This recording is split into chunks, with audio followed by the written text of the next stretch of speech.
At 5:15, we shall call this meeting to order. Please stand for the Pledge of Allegiance.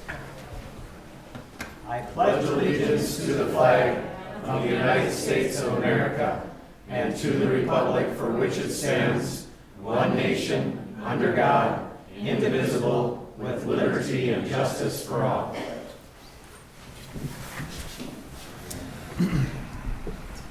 Okay, Carolina, we shall have roll call, please. Councilmember Golson, Yes. Solly, Yes. Miller, Yes. Correll, Yes. Mayor Wolf. Yes. Well, welcome everybody. Once again, we shall start tonight's meeting with Mayor Woller's quote for the day. This particular quote is from Henry Ford. I think we all are familiar with who Henry Ford is. And the quote goes like this: "Coming together is a beginning, staying together is a progress, and working together is success." In the spirit of collaboration. How about that? Okay, what we will do next is we have to add a couple of items to tonight's agenda. So City Council, under item C, I want you to add the Morris City Council work session meeting minutes from 4/29/25, and those should be in front of you there. And then we'll have to add item F, which is a resolution approving City Council meeting public comment policy. And that'll be under item F, under ordinances and resolutions. And unless there are other items to add or correct, I'll just entertain a motion to approve the agenda. I will move to approve the agenda as stated. I'll second. Okay, we have a motion and a second to approve tonight's agenda with the items added. All those in favor signify by saying aye. Aye. All those opposed, same sign. Motion carries. Okay. Testing. Everybody, can you hear me back there? James, how about that, James? James, can you hear me? All right, perfect. Well, you know, it's long overdue, so I'm glad we were able to pull this off because it's important that everybody can hear. So before we move on to the rest of the meeting part of our tonight's meeting, I want to give the mic to our council, or our junior council, there we go, our junior council representative, Abigail Alcantar, and she's going to just tell us a little bit about what her experience has been while she's been sitting up here with the rest of us. Thank you. Well, I just gotta say I'm really thankful for this opportunity. My econ teacher first introduced this opportunity to us, and I really thought I was like raising my hand, you know, to like come to a meeting or a couple meetings. I didn't think I would actually like get to be like up here on like with you guys as like a junior council member. It's been a really like out of my comfort zone experience. I've never done anything like this, I guess, but it's been really fun. I've learned a lot of how like the agenda works and how like you guys do like a really good job at staying to the agenda, and it's really incredible to see like all the work that goes into it.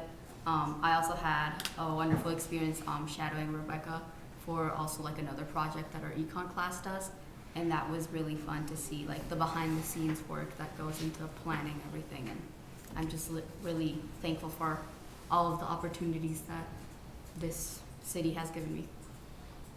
Thank you.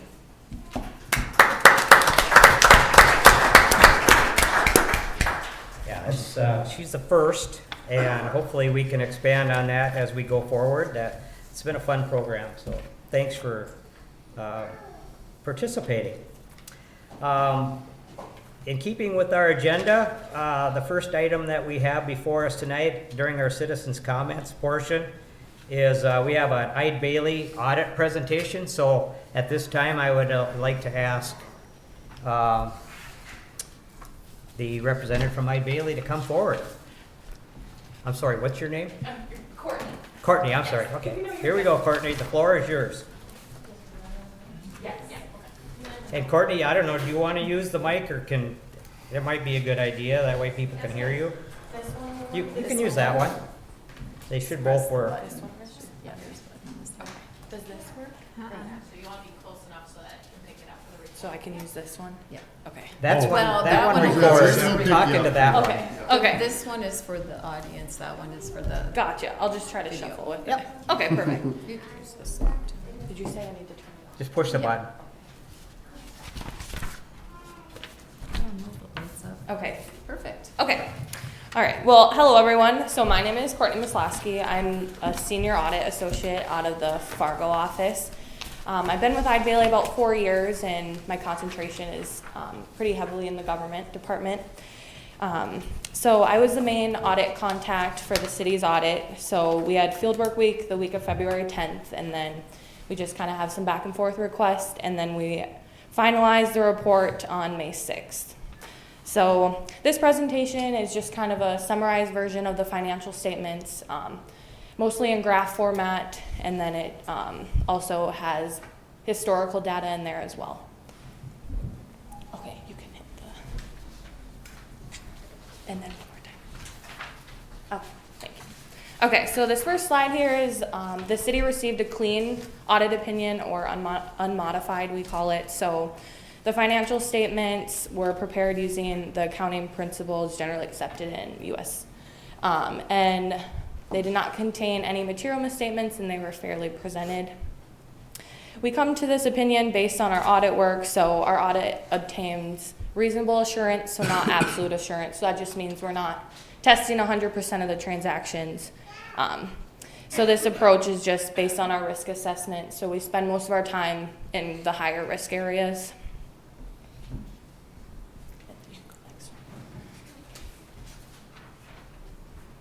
All right, so in 2024, the city expended approximately $1.2 million in federal awards. So that triggers a single audit, which is over the $750,000 threshold. So that just considers compliance rules and regulations with the federal awards. So the city received an unmodified opinion on the compliance of the major federal award program. And then this year, we tested the airport improvement program.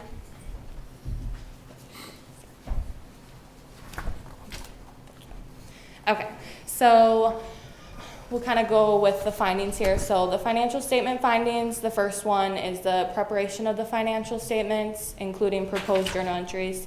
So this one was the same as 2023. The preparation of the financial statements is just that Ide Bailey prepares the financial statements for the city. The material journal entries is Ide Bailey proposes adjustments for pension, OPEB, etc. And then the second finding, the inventory valuation errors. We do testing over liquor inventory and identified some errors in the valuation of the inventory balances that were adjusted and corrected as of 12/31. That third finding, segregation of duties. So that's very common in cities of your size. It relates to proper internal controls over the city's processes. So just having proper allocation of duties, making sure that not one person's doing everything, we kind of have them separate. We discovered some issues with the internal controls, specifically in the library fund during 2024. And then, like I said on the previous slide, no findings for the federal award single audit.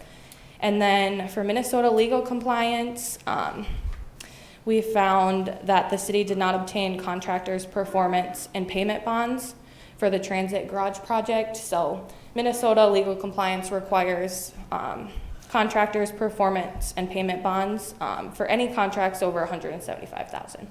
So that's kind of just what that one is there. Any questions so far? Okay.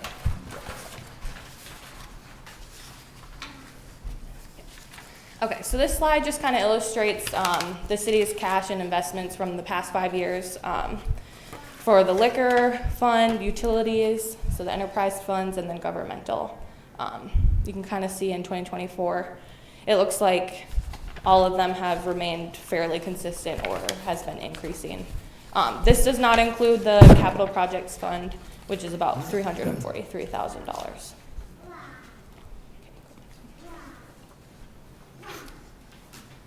Okay, so this slide is for the general fund, just comparing budget to actual.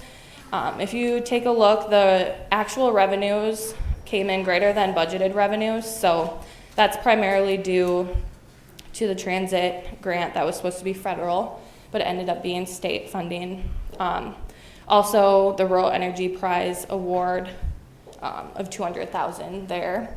And then expenditures, the actual expenditures are greater than budgeted. That's mostly due to the capital outlay expenditures. So just purchases of like lawnmowers, gator, etc. And then kind of the key item on this slide is the net change in fund balance, which is at $523,000. It's good to see an increase in fund balance and that it is still positive. So then the next slide will show kind of why a positive fund balance is ideal. Okay, so positive fund balance contributes to a favorable bond rating, so if the city needs future financing, provides a source of working capital to meet cash flow needs, and then offers a cushion for unexpected expenditures or any revenue shortfalls. So that's just kind of your rainy day fund.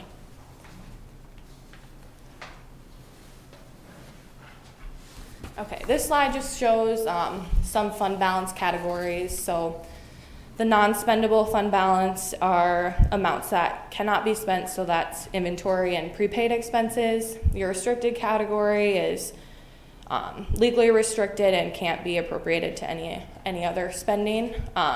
Committed is intended for a specific activity, and then your assigned is intended for a specific activity, and then your unassigned is kind of your reserves and your rainy day fund.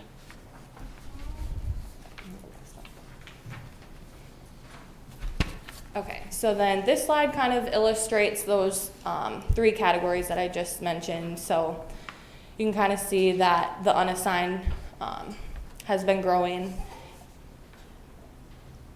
And then this is just a good overall analysis of just kind of the operations of the general fund. Any questions so far? So okay. All right, so this next slide is just recommendations regarding fund balances. So the state of Minnesota Office of the State Auditor, they recommend about 5 months of operating expenditures. And then the Government Finance Officers Association recommends maintaining an unrestricted fund balance of no less than 15% of operating expenses. And then the city's fund balance policy is to maintain at least 35%, so you're already above the recommended amount for GFOA. So then this slide kind of illustrates the unreserved fund balance. So the blue line represents the city's fund balance policy, which is at 35%. So this basically just means that the city could operate as is with no revenues for just over 5 months. And you can kind of see here the decrease. It's kind of deceiving because there's multiple funds presented in that general fund. So any general fund transfers that are going out of the general fund are being reflected in your capital outlay funds. So that shows an increase. So they kind of net to each other.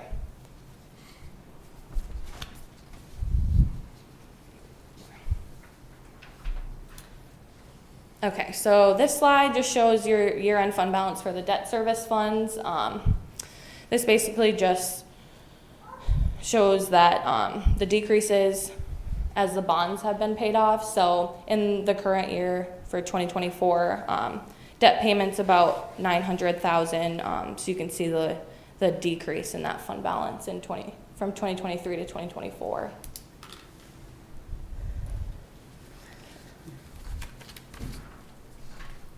Okay, so this next graph kind of illustrates the water fund for the past 3 years. So your revenues is just going to be the water charges for services, and then your operating expenses or any equipment maintenance, depreciation, cost of administration, things like that. And then the operating income, we like to see it around the break-even mark, just, you know, for the city is their main goal is to operate as nonprofit. So you can kind of see that dip under, there was some rate increases, so that's kind of what's illustrating there. Any questions? Still okay? Okay. And then this next slide is similar to the water fund. It's just illustrating the sewer fund. So the revenues and the expenses, and then the income has remained fairly consistent. So.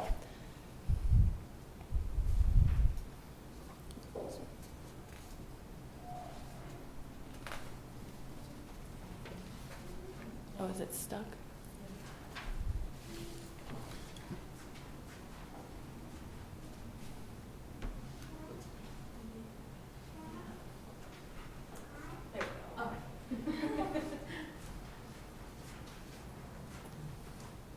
Okay, so this slide just shows your net position for the water and sewer fund. So the net change in water is $578,000, and then your net change in sewer is about $202,000. So this is kind of just a snapshot of the government's financial health and ability to meet future obligations.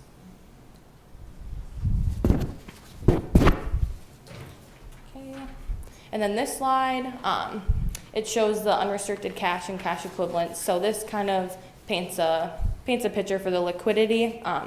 So water, 2024 debt service, and then plus approximately 8 months of operating expenses. And then your sewer fund, approximately 5 years of the operating expenses with that cash on hand. So.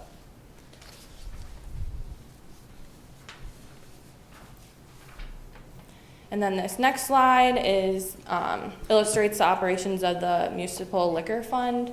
So you can kind of see the sales and then the cost of sales, and then the gross profit, which is about $700,000. This is just good to analyze. Minnesota law requires a city whose liquor store, if they've experienced losses, just to kind of reevaluate if the city should be operating a municipal liquor store. So the gross profit there, it looks like nothing to worry about. So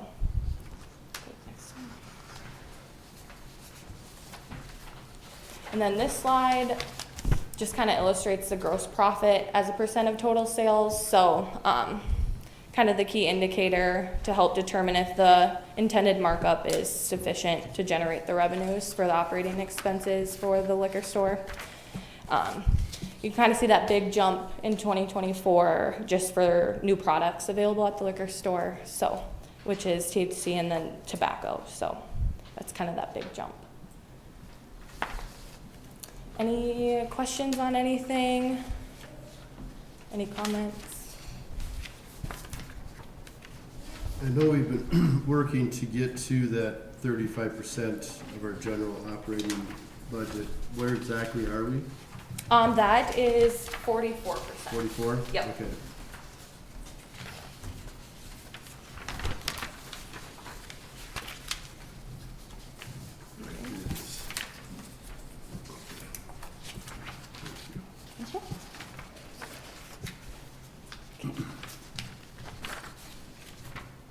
Okay, well that's everything I have. I just want to say thank you to Whitney and her team.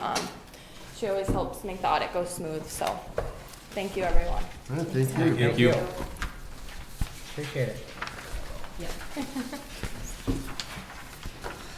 Okay.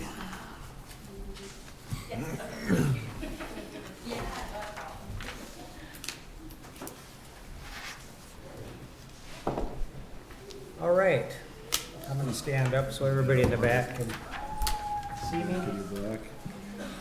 All right, I'm gonna stand up so everybody in the back can see me. Next up tonight, of course, we have our second reading and a public hearing of the proposed ordinance for the preservation of East Side Park. 2 weeks ago at our last city council meeting, we had the first reading, just so everyone is familiar with how the procedure or the process works. Ordinances require, they're a two-step process. They need to be introduced, which we did, and then they need to be adopted and action taken on the second reading. So at the last meeting, a title of the ordinance was read, and then we gave a brief summary of that. Tonight, what we're going to do is I'm going to read, once I open the public hearing, I'm going to read the proposed ordinance in its entirety, and then we'll open the public hearing, and then, but before we do that, I just want to, can everybody hear me? Make sure back there, show of hands, you can hear me okay? All right, how many have not been to one of these before, public hearing? Got a couple that haven't been here? Okay. Well, what we want to do is cover just briefly a few rules, and later on in tonight's agenda, at our last work session, the council, we discussed some policies and rules that we're going to adopt later tonight regarding public comment policy. And I just want to explain a few of the rules so we all know and understand how this is going to work. First of all, the reasons for a public hearing in general is just to communicate and clarify needs and really to find a solution for a community issue. So that's why we're all here, right? That being said, some of the rules that we're going to implement tonight is just, we've already been doing a lot of this, but our city charter states that everyone present that wants to speak is going to get the opportunity to speak. So I want everyone in this room to know and understand that you will all get an opportunity to speak. However, what we're going to do is require that you adhere as much as possible to the 2 to 3 minute time limit. Tegan, are you going to be our timekeeper? Okay. Tegan has graciously agreed to be our timekeeper, and she will have little signs. How many were in speech class? It kind of takes you back to speech class, right? So that's kind of what we're going to try to adhere to. And really, we're not trying to be difficult, but we do would like everybody to have respect for each other's time. And then the next thing I'd like to discuss is when you want to come up and speak, please walk up to the microphone, identify yourself, name and address for the record. It's not that we're trying to snoop and all that, it's just for the record. State your name and address, and then you can state your business. And then I would also just want to point out that I'm not going to allow any public outbursts during the meeting. We've had a few situations where people want to just, interject from the seats, and that's just not going to be tolerated. So I would just ask that if you have something to say, please raise your hand, and I will recognize you, and then we'll go from there. Once I open the public hearing, this is just a note really for our city council. They call these things public hearings for a reason. During the public hearing, once I open it, city council really is silent. And our job at that point is to listen to you people. So we have a microphone now, and so when you come up, please grab the microphone. There's a button, it should be on already. So just please use that. And I think, with no further ado, unless anybody has any questions. Oh, first of all, I should have asked before we open this, citizens' comment. Before we go forward, was there anybody that had something to say on the citizens' comments portion that would be not related to the public hearing? I guess I want to give you an opportunity. If it's something unrelated to that, this is your time. So I'm seeing none. I would assume then that everybody's here for the public hearing. Okay. All right. That being said, I shall open the public hearing. And how we'll do this is I'll just ask you to police yourselves. Just come up and start in the front for no other reason, and we'll just work our way back. Okay? First up. All right, thank you. You gotta read Don't the you ordinance. need, you gonna read the ordinance and? Oh, I'm sorry, yes, I'm sorry. Yes. There we go. Up, down, there you go. Thank you. That's why I use my wingman. Okay, I shall read, this is the second reading, and I will read the proposed ordinance. Preservation of East Side Park. The people of Morris are resolved that East Side Park shall be preserved for the enjoyment of people of all ages as a green space characterized by its heritage trees. Subparagraph 2, green space to be preserved. No new construction, installation, or addition of structures or fixtures shall occur in East Side Park unless an area of green space equal to at least 95% of that existing as of January 1st, 2025 is preserved. Subparagraph B, green space means an area for trees, shrubs, grass, or other vegetation to grow. Green space does not include any area covered by an artificial structure or by sand, wood chips, pavement, cement, rubber, metal, or any other artificial material for the purposes of calculating the portion of a space that is green. The area of a tree is measured at ground level. Subparagraph 3. Existing structures may remain. Notwithstanding the foregoing, the existing band shell and seating area, park shelter, playground areas, and other fixtures existing as of January 1st, 2025 may be continued, including through repair, replacement, restoration, maintenance, or improvement, but not including expansion. Internal reconfiguration of an area currently dedicated to one of these uses is not an expansion unless otherwise provided. An enlargement of an area dedicated to one of these uses is an expansion.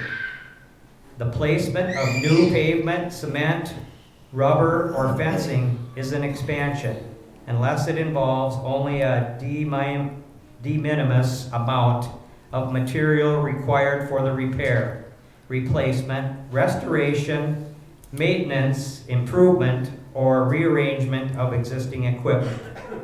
Nothing in this section shall be construed to limit the proper care and maintenance of trees, shrubs, grass, or other vegetation, which may include the use of temporary mulching. Paragraph 4, enforcement. Any group of 5 or more residents of the city shall have standing to enforce this provision by means of an action in district court for declaratory or injunctive relief. And the last subparagraph 5, severability.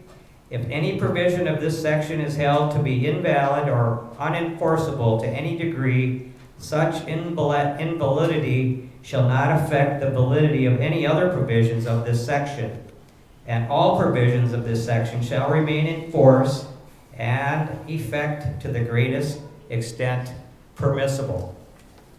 That's the ordinance in its entirety. At this time, now I think we can move forward with our public hearing. And once again, just start at the front, work your way back, and you'll all get a chance to speak. Hello? Is it Green button. going? Hello? Yep. There you All right, go. so my name is Annette Watson. My address is 115 South Atlantic Avenue, and I am speaking in favor of Preserve East Side Park, and I encourage the council to accept the ordinance. A common conversation between a husband and wife occurs when he comes home from work, and he asks, "What do you want to eat?" And she says, "What do you want to eat?" And back and forth they go until clarity is reached. And our months-long discussion of East Side Park is like the husband and wife trying to understand what the other wants. When NextGen offered the townspeople a meal of 60% green space and 40% non-green surfaces, the townspeople rejected this percentage. 60-40 is not palatable. Why not? Because the people want the historicity of the park to remain, They want to enjoy the mature trees and see the young trees come to maturity. The people want the biosphere used by the squirrels, birds, bees, butterflies to remain, and I heard even rabbits. The people want to show their children the location of their childhood memories. The people want there to be enough open space to host events like the Middle Art Festivals and the U of M Welcoming Picnic. In short, 6040 is not palatable because we have already been shown the benefits of Eastside Park as it stands at 7822. The City Council implemented this 78% green space and 22% structure when they built the Pirate Ship Edition in the Eastside Park 2 years ago. This 78-22% is acceptable to the townspeople. However, the proposed ordinance has a median position. We know that 6040 is too much and that 7822 may be perceived as too little. Therefore, we crafted an ordinance that allows for expansion. To visualize a 5% increase as mentioned in the ordinance, imagine an entire second band shell on the park property. That new band shell placed is not in violation of the ordinance. So the city can still dream up park improvements while being respectful of the tree canopy and the green space. The proposed ordinance is a good median position. Accepting the proposed ordinance means that you have heard the meal order of the people, means that you have room to expand and be creative. Accepting the proposed ordinance means that a legal system is in place to protect the choice of the people. Why have a legal provision? It's just like when you build a house or dispose of your trash. Ordinances let everyone know how to walk in compliance and what non-compliance brings. The city's best argument against should not be rules for thee, but not for me. In our culture, we live in the fast lane, but at the park, the outside world slows down. Our park is a medium that we craft to communicate what our values are. We value play, exploration, exercise, community fellowship, and nature. Like my son, who found a stick at Eastside Park last week. He carried it on the swings, through the trees, up the climbing rock wall, down the slide, past the small bird hopping along, and into the car. The nature of Eastside Park gives immense beauty and innocent joy to all who hold it. Listen to the people, preserve Eastside Park, adopt the ordinance.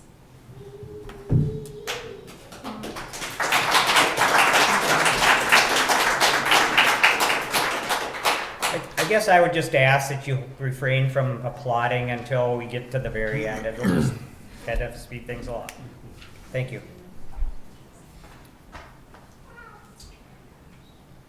Next up, feel free.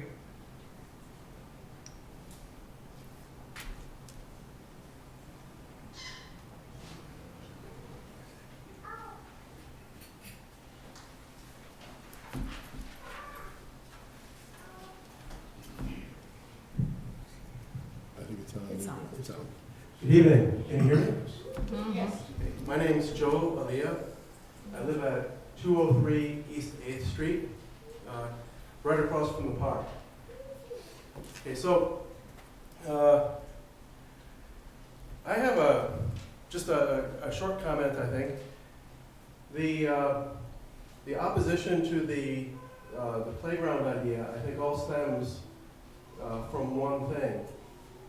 And that, I believe, is the magnitude of the playground requiring a parking lot. Okay, so the playground was billed as a destination.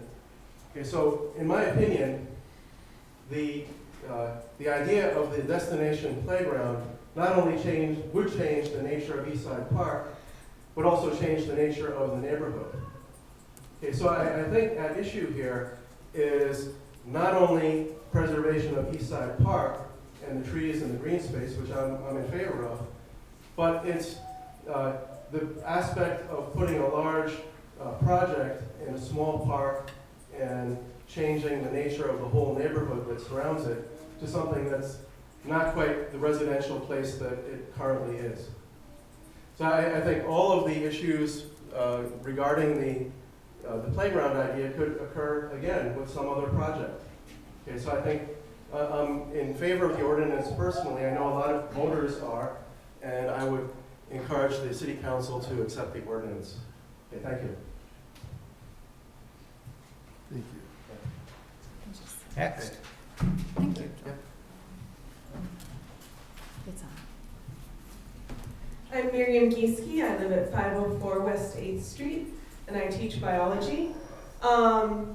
And what I would like to say is that having access to nature, having access to real green space is so important for children's development. It was so important in my development to, you know, figure out what I wanted to do with my life, and it's also so important for children's mental health to be able to get outside and run around and have access to genuine green space. And so I am in favor of this ordinance, and I hope that the city council will support it.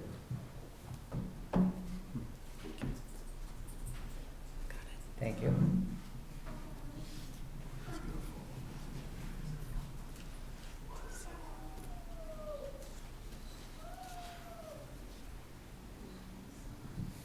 Good evening. My name is Joanna Knorr. My address is 1 North Oregon Avenue. And this is my son as well. I don't know if he needs to go on the record. I questioned whether I wanted to come tonight because, of course, I have a baby and he's not always quiet or well behaved because he's 1. That's what he does. But I think, especially I've noticed amongst my peers, my generation, there is a lack of people who are willing to stand up and speak publicly. And I think if we want to be the change, we have to, start doing what we would like to see different in the world. And I think it's important as well, the city council, you guys were elected to represent the wishes of the people who live in the city. And yes, thank you for that comment. And it's important to hear, all sides, all opinions on an issue. And I think it seems like this issue, there's been a lot of noise pushing in one direction, or a lot of public comment and pushing in one direction. And I see it from a different viewpoint. This is our first summer living back in Morris, my first summer with a baby in Morris.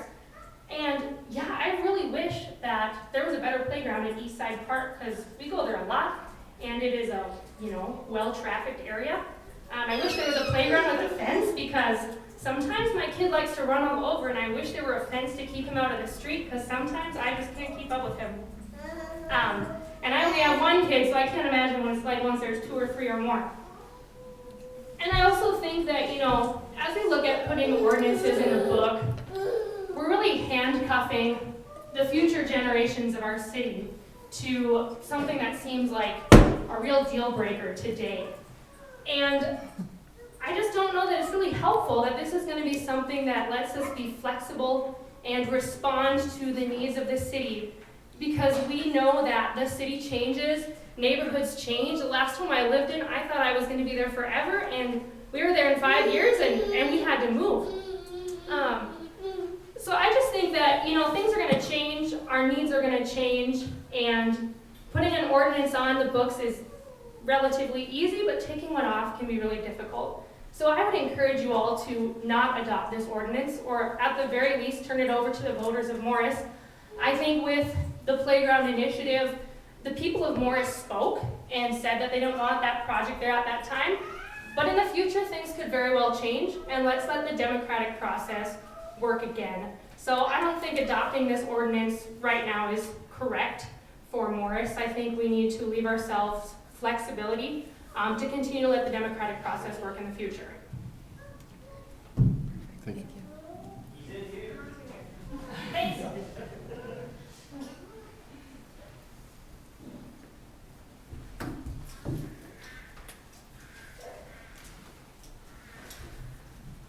Hi, my name is Stuart Winikoff, and I live at 1000 Court Drive, which you may note is nowhere near the park.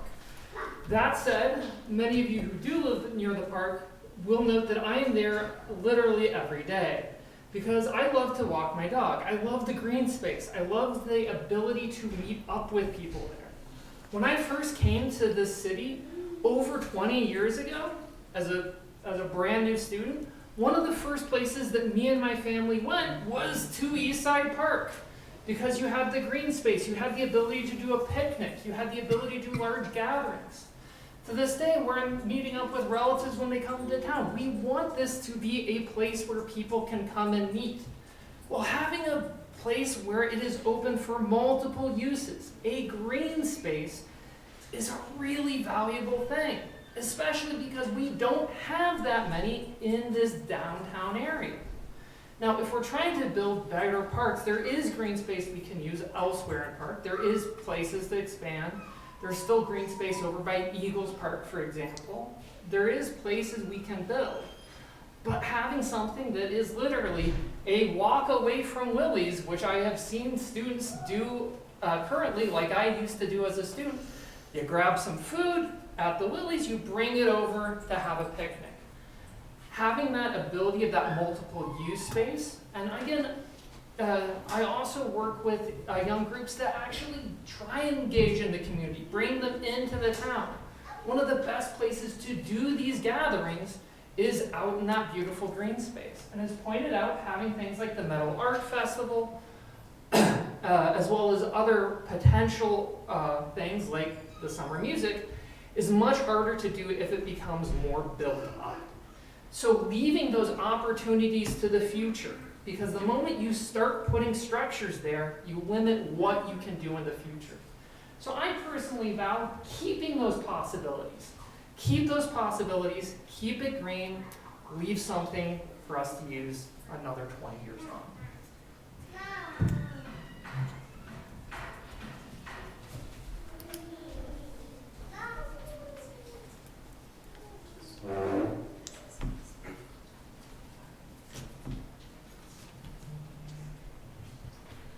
My name is Liz Morrison. I live at 809 Sunset Place in Morris. Friends on the council, it would be best for our community if you would put the East Side Park issue to bed now. Let the controversy die down and allow our town to heal. The council can do this honorably by adopting the ordinance as submitted or by negotiating mutually acceptable changes with the sponsors.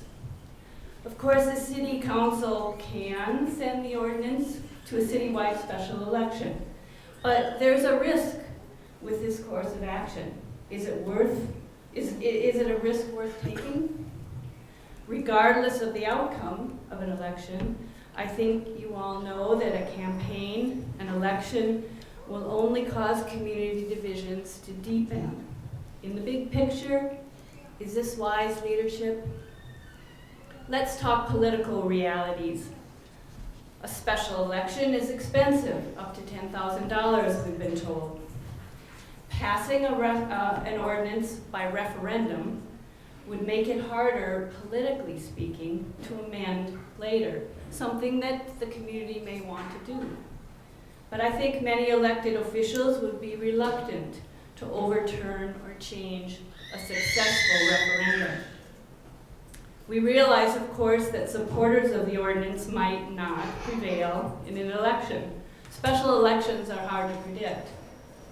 However, we can predict that proponents of the ordinance would wage a determined campaign, and supporters will show up to vote. Those opposed? What is their incentive to show up and vote? What issue is there to oppose now that the big playground project is off the table? At Eastside Park, anyway. Since Next Gen withdrew their plan precisely because of disagreements over the use of the park, who would be motivated to mount a campaign against preservation? I know it hasn't been easy to be on the council recently. You are, no doubt, weary of this controversy, and so are the citizens of your town. Let it die. Let the anger and hurt feelings subside. Let people get some distance and perspective. If you do, in a few months' time, I would not be surprised to see a renewed effort at parks improvement. Thank you.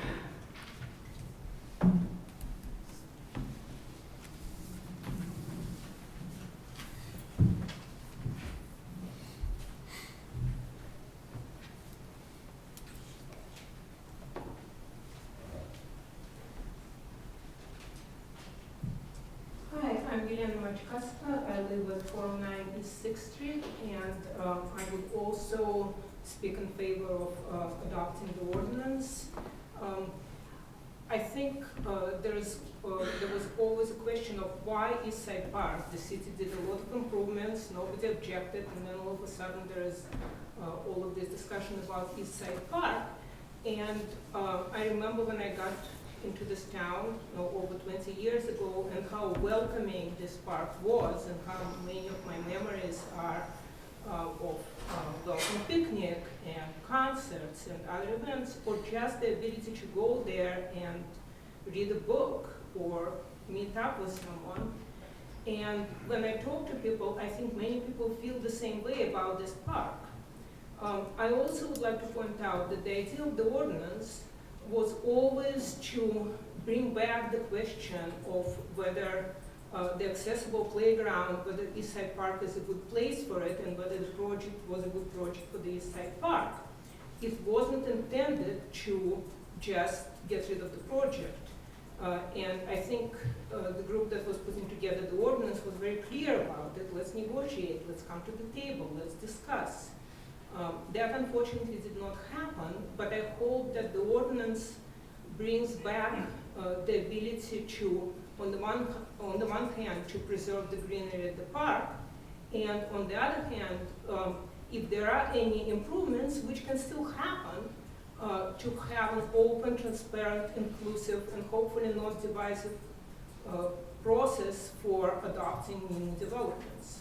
So I hope that by adopting this ordinance, we put forward a framework that would allow people to participate and discuss and have an open process. Thank you.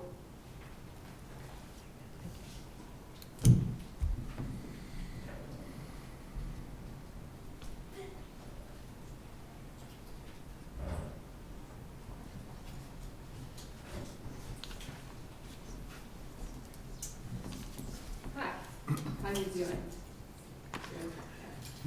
Okay, so I'm Winnie. I live at 1000 Court Drive as well, so way out in the boonies over there. Okay, so I guess I can't speak for everyone in here, but I can speak for myself that probably my biggest issue with everything, or with this project, was just that there wasn't, like, I found out about it after sort of like randomly. And it felt like it was like it kind of hit me by surprise.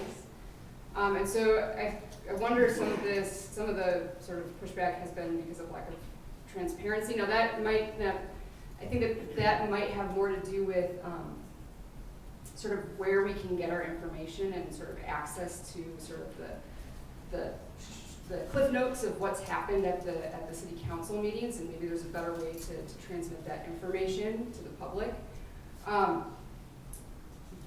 So that's, I think, where a lot of, at least my frustration came from. I love East Side Park. I was also a student here. It's one of the places where I actually got to know Morris as a town and realized that even though I grew up in the big city, I didn't actually like it there, and I liked it here better. Between Pond de Terre Park and East Side Park, I basically fell in love with rural America. And that's saying something because I grew up in Minneapolis, right?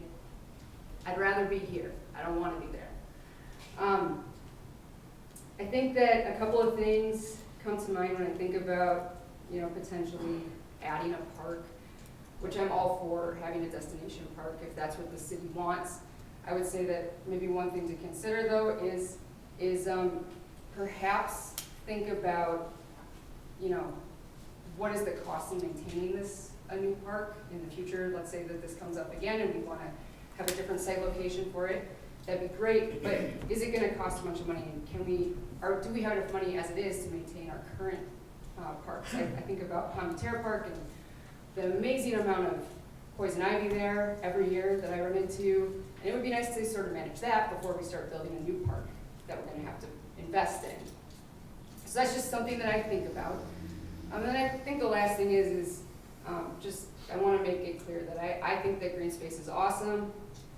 Coming from Missouri, where I lived prior to coming back here, where they didn't have a lot of green space, I literally talked to my husband about, coming here is going to be awesome because we're going to have parks again. We're not going to be stuck in an asphalt, basically an asphalt country. It's just literally everything was paved over.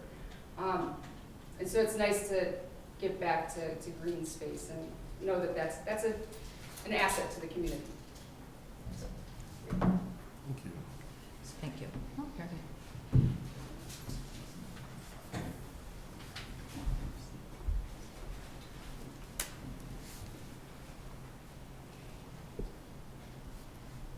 My name is Neil Tilke. I've lived at 511 East 4th Street for 41 years. And my thoughts tonight are, what can we learn from this? That's my thoughts. This is the first time I've ever been involved, or I've gotten emotionally involved in an issue in Morris. My daddy taught me that if we're going to give something to somebody, it doesn't come out of somebody else's pocket, it comes out of our own.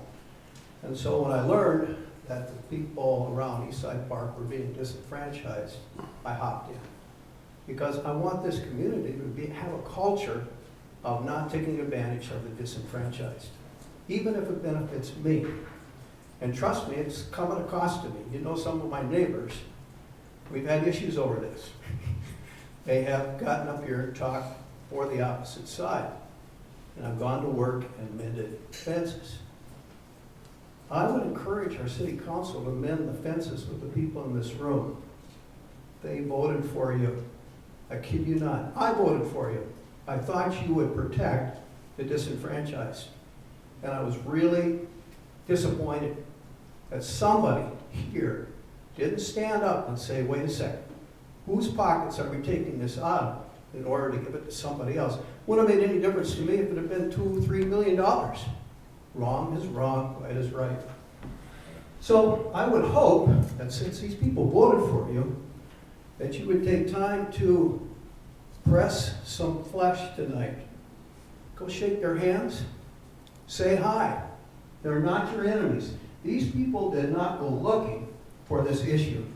They have been the nicest neighbors that you could ever find, and this brought them off the ropes. And it's because we didn't listen. We didn't do a neighborhood survey. We didn't handle it the way they would have done in a larger community. Thank you. So we take time and we communicate with people. I took time and I went out to Superior and I talked to Jason and Scott. What a different culture they have. And I'm encouraging you to actually have them come in and talk about their culture. I felt honored to be in their presence, even though I was standing in the way of what they wanted to do. I felt loved, I felt appreciated, and I'm encouraging you as a group of our community leaders to establish that same culture in your city council and in our government in our city. Thank you.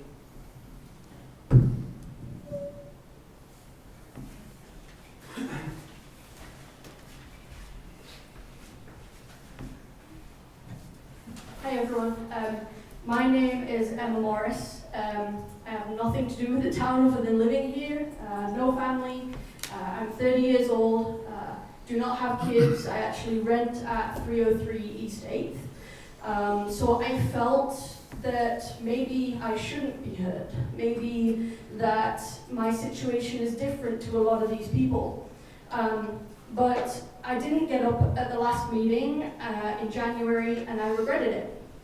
I regretted it because I have feelings, I have emotions, I have investment in this community. I live here, I love it here, and I hope to be here for a very long time. I hope to have a family. I hope to use the full extent of the city for the many different reasons that people use it.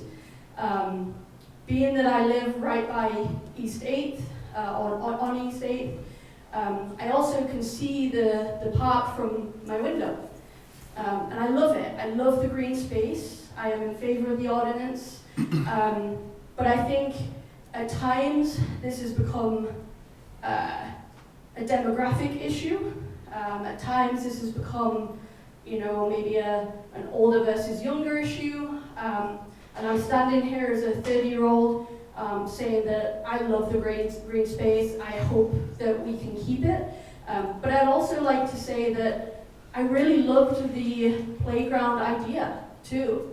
And it's really sad and I feel really bad that that idea has gone away. I think a lot of the people that spoke that day and a lot of people that maybe even didn't feel that the idea is great. It was always the location that was the issue. So I would like to put it out there in the hopes that maybe this ordinance passes and Eastside Park stays as it is.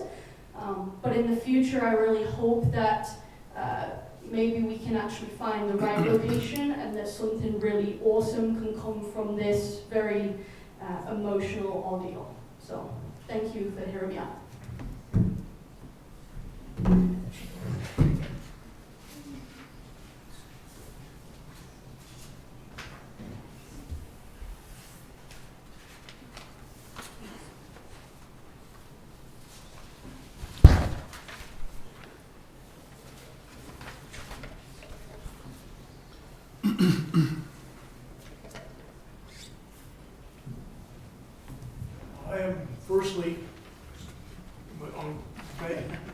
I'm firstly eager to see a desire to have a green space.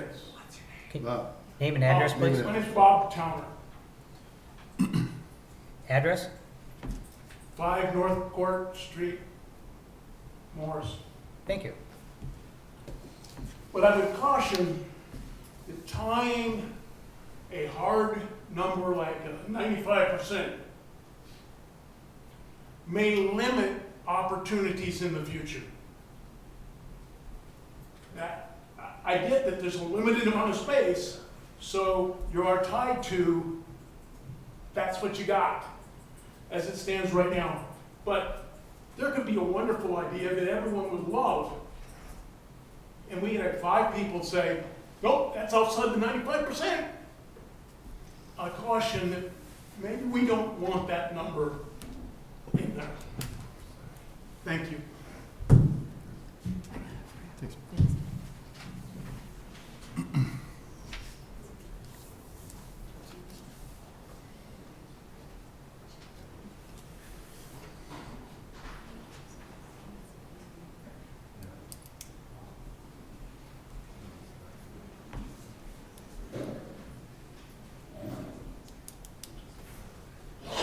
Hi, my name is Deb Economou, 610 Idaho Ave. Oh, there you go. Right Right. here. There you It's on. I think it's on. go. Yep, it should be on. my name is Deb Economou, 610 Idaho Avenue, Morris, Minnesota. Just briefly, if you adopt the ordinance and a wonderful idea comes in the future, yes, the ordinance can be repealed. Liz said that it would be harder politically if people pass it.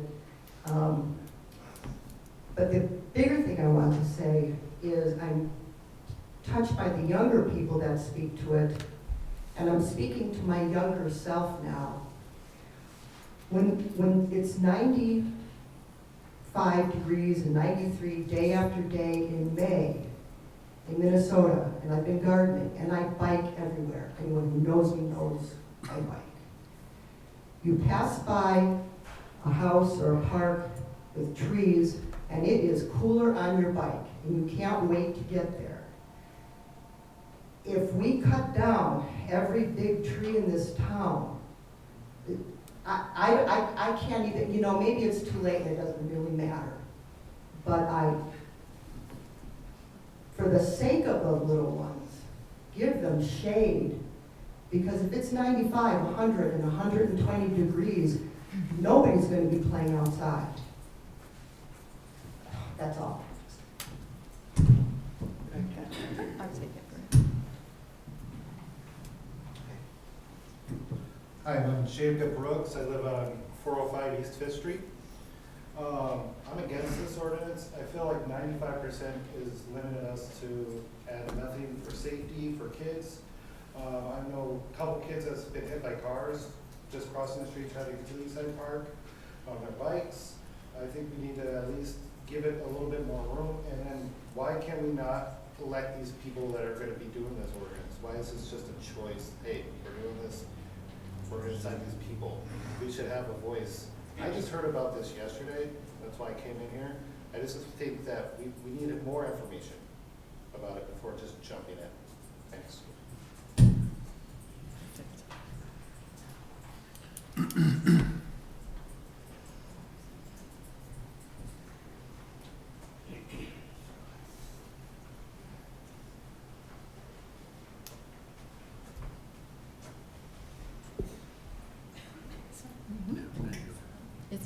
Hello, can you hear me back there? Okay. Hi, my name's Karen Lauer. I live on 401 Washington Avenue in Morris. And I have to say, I've lived here with my husband a little less than 3 years, and we love this town. And when I saw Eastside Park and I see what it has to offer, the farmer's market, the music in the concerts, all these things that happen there, that doesn't exist many places in this world anymore.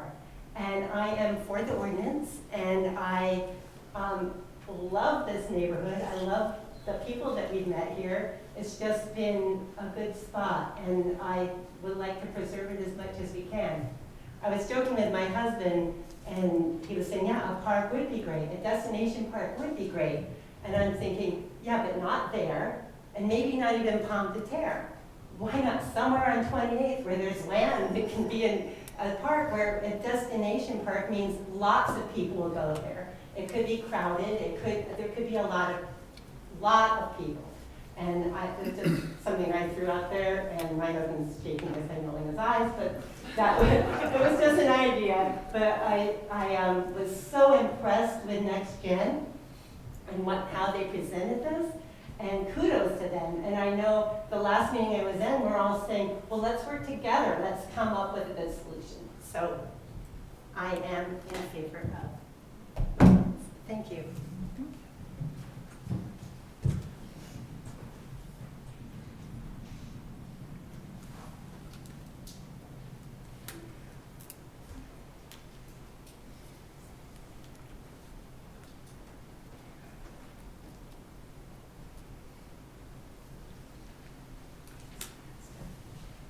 I'm Matthew Flugel. I live at 204 East 7th Street. Been a lifelong resident of Morris, and I have seen Eastside Park change in a lot of ways over that time.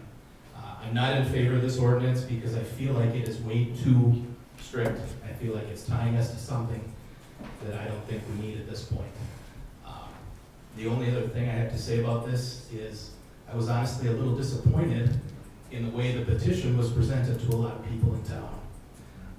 I personally witnessed the petition being put in front of people and not being explained fully. Nothing about this ordinance being explained, things like that. So I just hope that in the future we could be more transparent on both sides.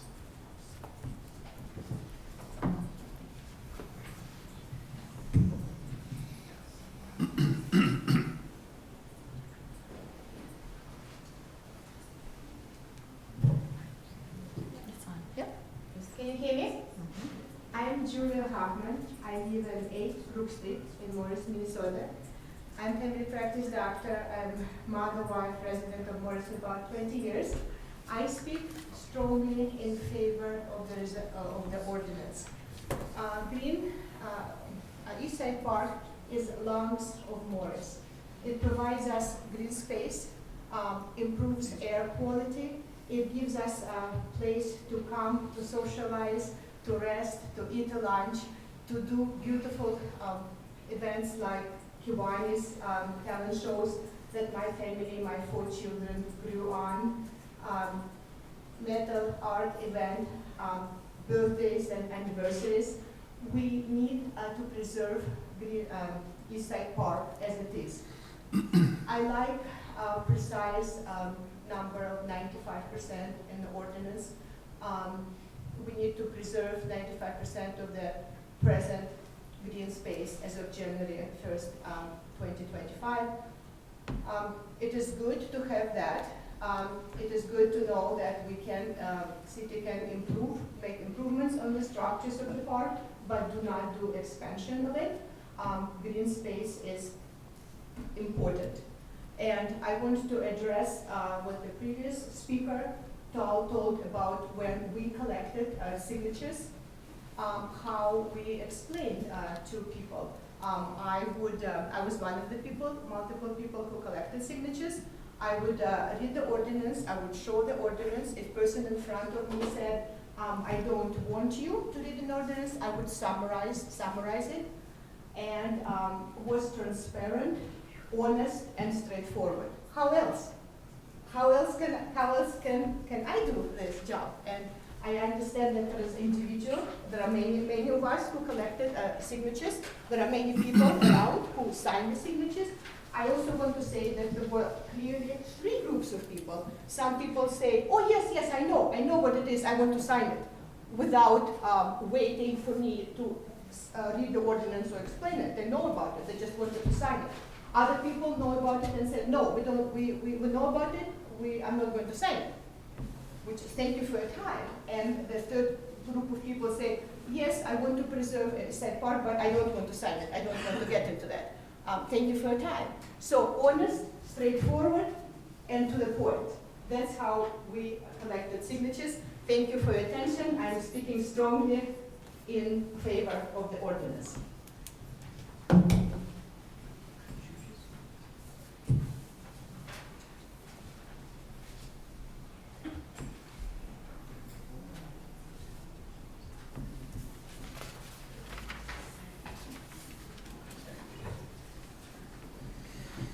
Hello, I'm Molly Flugel. I live at 204 East 7th Street for almost 20 years.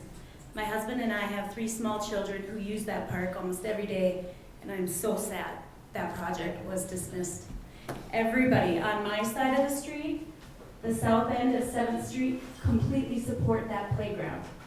If it meant putting the parking lot on our side, I'm for it. My kids have been hit by cars crossing that street. They have tried to get over there. If somebody can park on that side, it would be much better. Winnie, who came up here, said, I'd be all for a new park if that's what the city wanted, but this ordinance takes that right away from you. You are our elected representatives. You have the right to decide what is best for your taxpayers. These 5 random people, I didn't vote for them. I don't know them. I know you because you've campaigned and you're honest with us, and I can approach you and ask questions. Liz Morrison said, who would oppose this ordinance now that the park project has ended? The answer is me. Me and the other parents who hope that someday we can have another generous playground idea or other amazing opportunity come up. You be the judge, you're the elected officials, and you have a park board already. You don't need an ordinance of 5 other people regulating it. Thank you. That's tricky.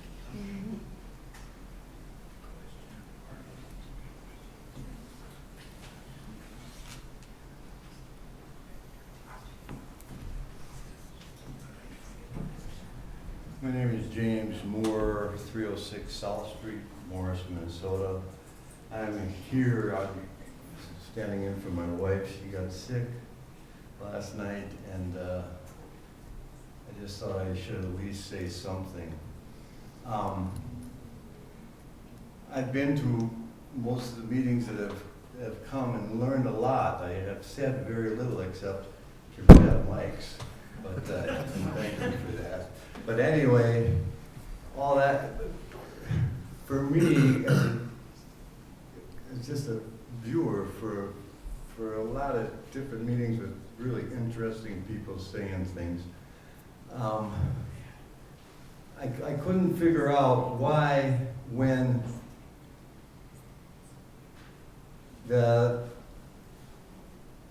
people who came forward with the proposal to revamp the park, then, and the East Side Park saying, listen, maybe we can talk about places or different things, and everybody can, we can see where each other are coming from, and there didn't have to be any discomfort among the people as there was, and I think it subsided a little bit. But anyway, I'm just saying that what I saw was the East Side Park people being very welcome and very eager to collaborate with other groups. And nobody stepped forward. And I think that's not to our advantage as a town. And I think that we should keep that in mind, that it's the most viable thing that we can do.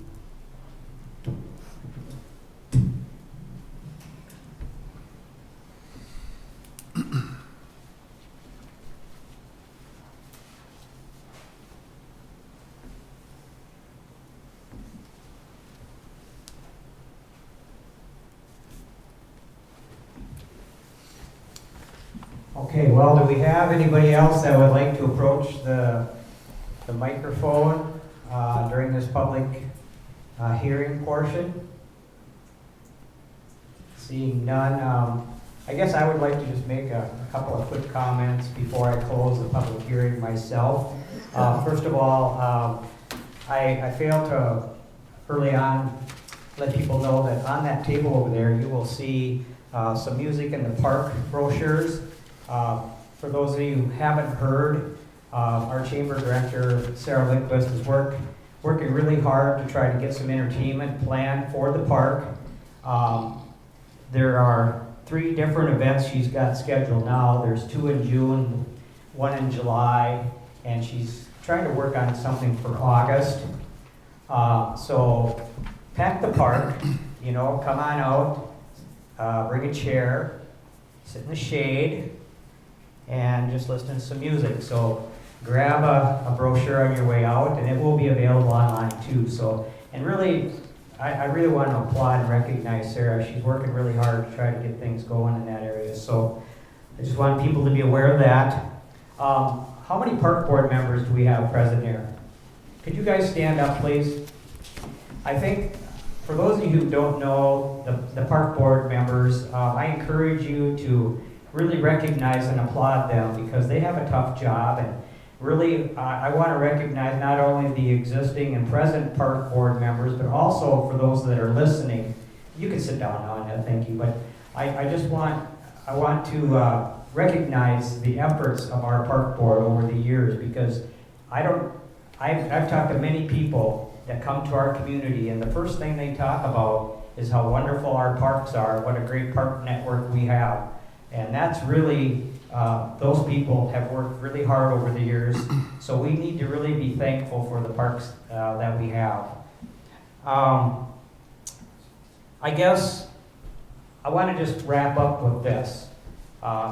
In the military, I know Major Hill was here somewhere, we had a thing we called an AAR in the military.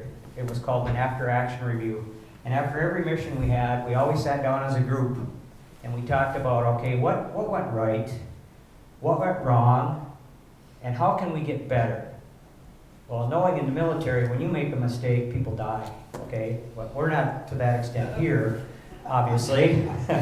But I think we can use this whole experience that we've all went through over the last 3 or 4 months to really grow as a community, okay? If we don't take some lessons learned from this, then all of the efforts of the Gen 2 people and all of this stuff is for naught. And I would like us all to really examine and take away some positives of what we've learned. Now, 3 quick takeaways for me personally is I think Gen 2, through their efforts, really brought forward the need for more handicapped accessible park equipment.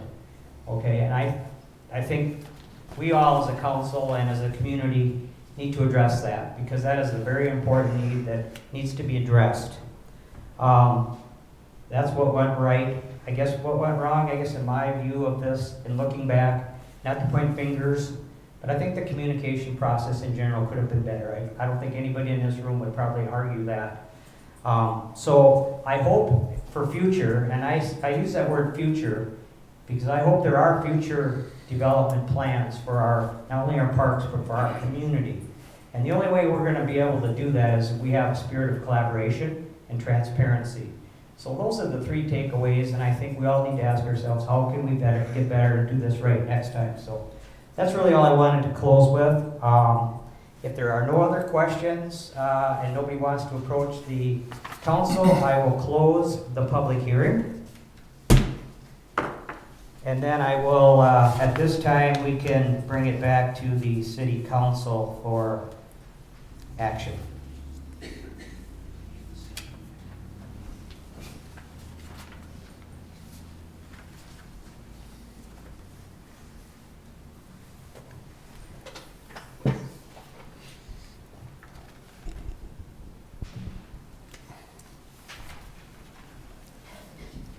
Well, I'd like to say a few things, Mayor, just. You want to grab the mic, Brian, so maybe yeah, the I'm people sorry. in the back can hear you? There you go. Sorry about that. Can get her up there. All right, is this on? All right, thank you. Just with respect to this ordinance, for myself personally, I'm not upset about this ordinance. I believe that everybody that's brought it forward feels deeply about it. They've followed the proper procedures. They brought forth the ordinance.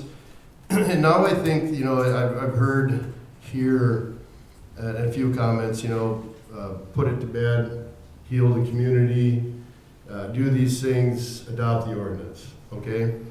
Well, the petition signatures is not the majority of the voters, okay? It did get the job done to bring the ordinance forward, which we have procedures for, and I respect that, I really do. I feel that the way to heal is to bring it to the vote. Bring it to everybody. Let everybody have their say. Everybody in the town, every voting citizen of Morris gets to have their say on the ordinance. I don't feel that I, myself, should be able to vote this in just because it's been petitioned by, I don't know the exact number of votes or signatures, 534. But I am hearing you, and I'm hearing that you want this ordinance, but I'm also wanting to hear everyone.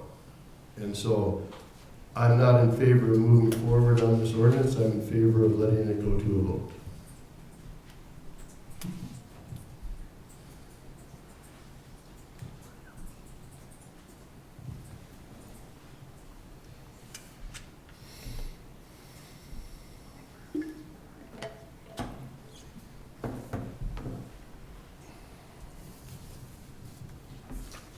Any other members of the council care to make a statement at all, or now would be the time for that?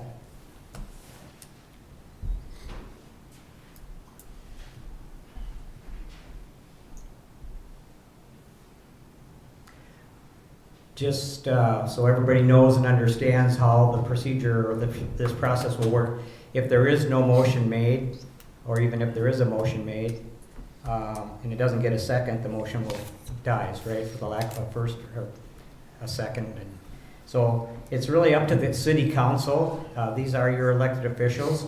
They're the ones that are going to take action on this or not. So it's really up to these four. So I'm not hearing a motion at all from anybody on the council. Okay, so we don't have any motion brought forward. Motion dies. I guess that concludes our public hearing on the proposed ordinance. So motion fails due to lack of a motion. All right, we shall move on to the next item on our agenda, which is our reading and approval of our minutes from April 22nd, 2025. That would be our regular meeting minutes. I will move approval of the 4/22 regular meeting minutes. I will second. Motion and a second to approve our regular meeting minutes from April 22nd, 2025. All those in favor signify by saying aye. Aye. All those opposed, same sign. Motion carries. Before we move on, I'd like to thank you all for coming too, by the way, as you're leaving. I really appreciate you showing up. Okay, next item will be our condensed version of those same minutes from April 22nd, 2025. I will move approval of the condensed version of the minutes from April 22nd. I'll second. We have a motion and a second to approve the condensed version of the meeting minutes. All those in favor signify by saying aye. Aye. All those opposed, same sign. Motion carries. And now we have the added item C, which is approval of our Morris City Council work session meeting minutes from April 29th, 2025. I will move approval of the work session meeting minutes from April 29. No second. Motion and a second to approve our Morris City Council work session meeting minutes. All those in favor signify by saying aye. Aye. All those opposed, same sign. Motion carries. Next before us is our consent agenda, which consists of the audit of city bills, our gambling report, our application for exempt permit for Stevens Community Medical Center, our application for exempt permit for Assumption of the Blessed Virgin Mary, and our City of Morris Tree Board meeting minutes from 3/18/2025, and last item, our Morris Transit report. And I shall move approval of the items on the consent agenda. I'll second. Motion and a second to approve the items on the consent agenda. I will bring it back to the City Council for any items of discussion.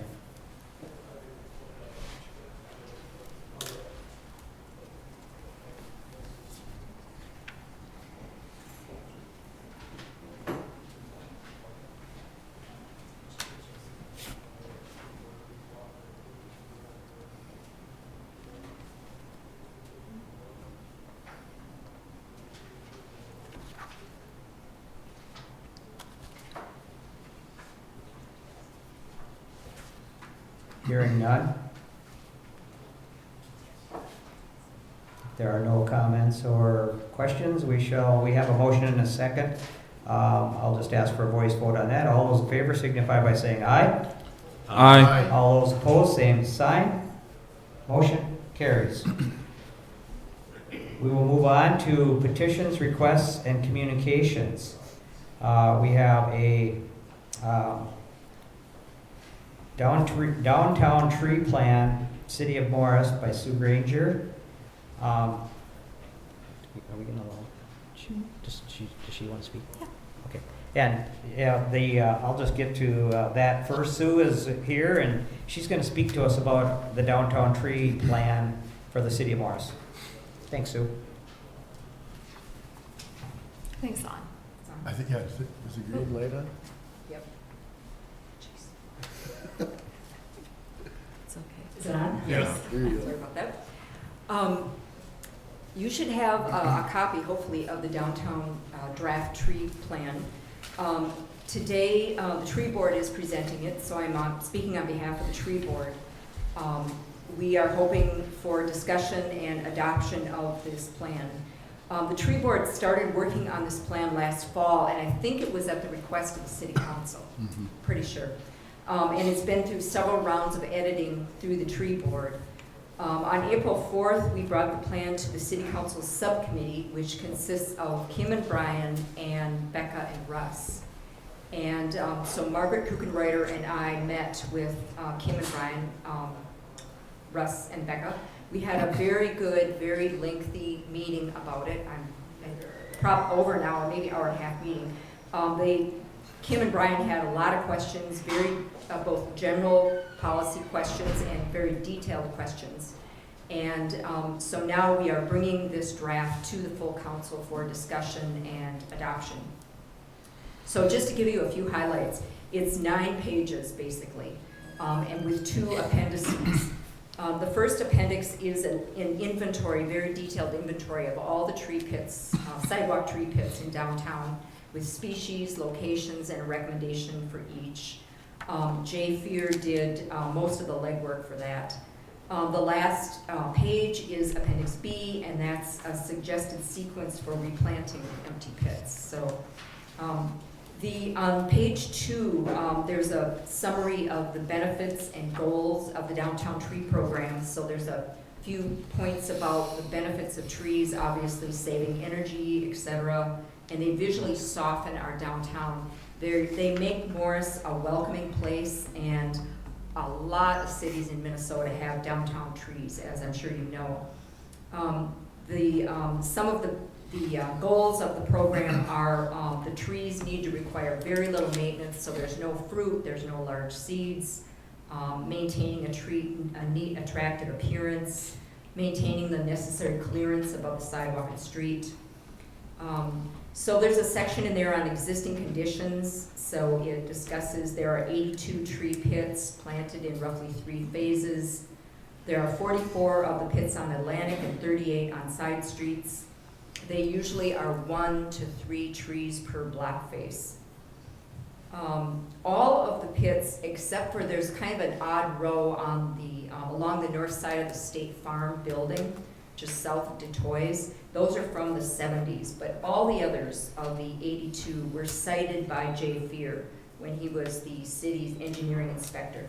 A great deal of thought and planning went into the locations, and as much as possible, turns out 37% of the pits are sited at an open space, at a driveway, at some kind of parking lot or open area. And this was for 2 reasons: to reduce interaction with the buildings and signage, and also to give the grounds space to grow. So the rest of the pits are closer to buildings, but 37% are in quite open areas. When Jay did this, he met with every merchant and property owner, and they discussed a choice of species and the location of the tree pits with those current property owners. Some people didn't want a tree, some people wanted 2 trees. So there are some properties that actually have 2 trees, like Morris Auto had 2. 56% of the pits contain the original tree. So some of them are 50 years old, 30 years old, etc. 44% of the pits have lost their original tree, and sometimes lost a subsequent tree. And these went down for a variety of reasons. We looked carefully at what had happened. Jay had amazing records kept. So a few went down to drought, a few to storm damage, a few to disease, a few to scrapes from vehicles, and a few to vandalism. So there really isn't a consistent reason why they have or have not failed. More than 70% of the trees are in good to excellent condition, according to our inventory last fall. Jay checked each site. There is no sidewalk displacement from the trees. The sidewalks are still very level. Our conclusion is that they have returned very good payout for very little input. However, poor pruning has been an issue. There was no pruning for years. And so then Russ had to play catch up in 2024, and they did drastic pruning. And this was not good for the tree health or for the appearance. So some of them definitely look kind of funny right now. Hopefully this will change as the crowns adjust to the pruning. So that is what it is. So some of them do look, and they're reacting right now to some of the pruning with epicormic shoots down the trunks. So the highlights of the plan are, there are 15 currently empty pits. We recommend filling 14 of the 15 with trees, and that's the last page on the plan. The 15th pit, which is by the Cenex North Garage, we recommend completely abandoning.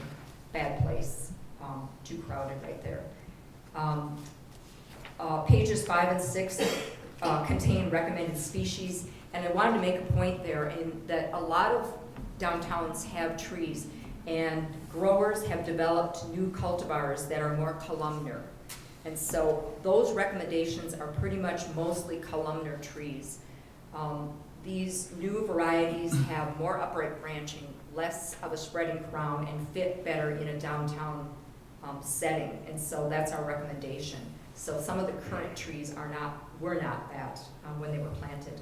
The plan recommends that for 1-story buildings, which are the majority of our buildings, that we use a tall species. That means the tree is going to go up and over the facade rather than remaining permanently a blob that you have to deal with signage.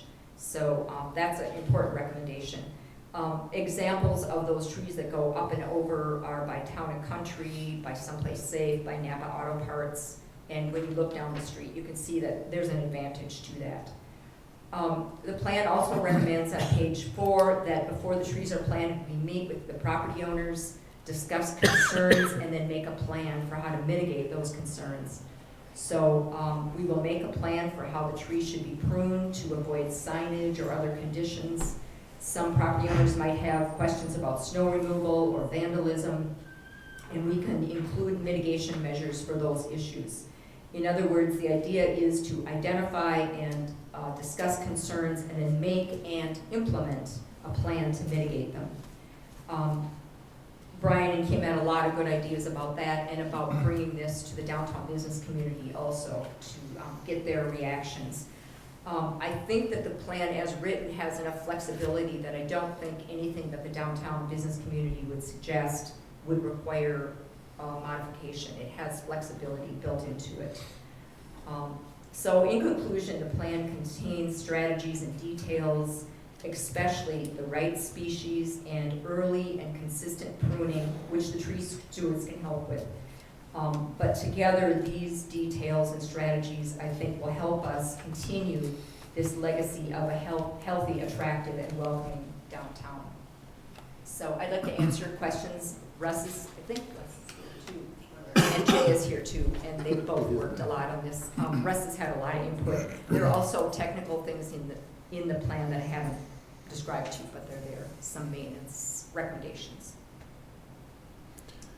I've sat through a number of these discussions, so I want to commend the tree board and all the work that's been done on this. This is very thorough. And one of the questions I'm asking, or the main question I'm going to ask, I know the answer to, but I want you to, for the record, if, and you talked about communication with merchants and property owners, if one simply does not want one in front of their locations, considering this is recommending replanting 14 out of the 15. If they simply don't want one, what does that look like? I think that we would try to work with them, but if it's just a no-go and they're just absolutely fundamentally against it, we just wouldn't plant a tree there. And maybe sometime a different property owner may want one there, but I think the communication is important. Some of them, property owners that have changed ownership obviously since originally, but we would talk with them.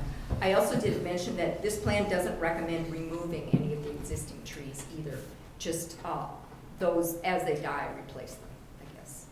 But we looked at every location and it's a decent location for it.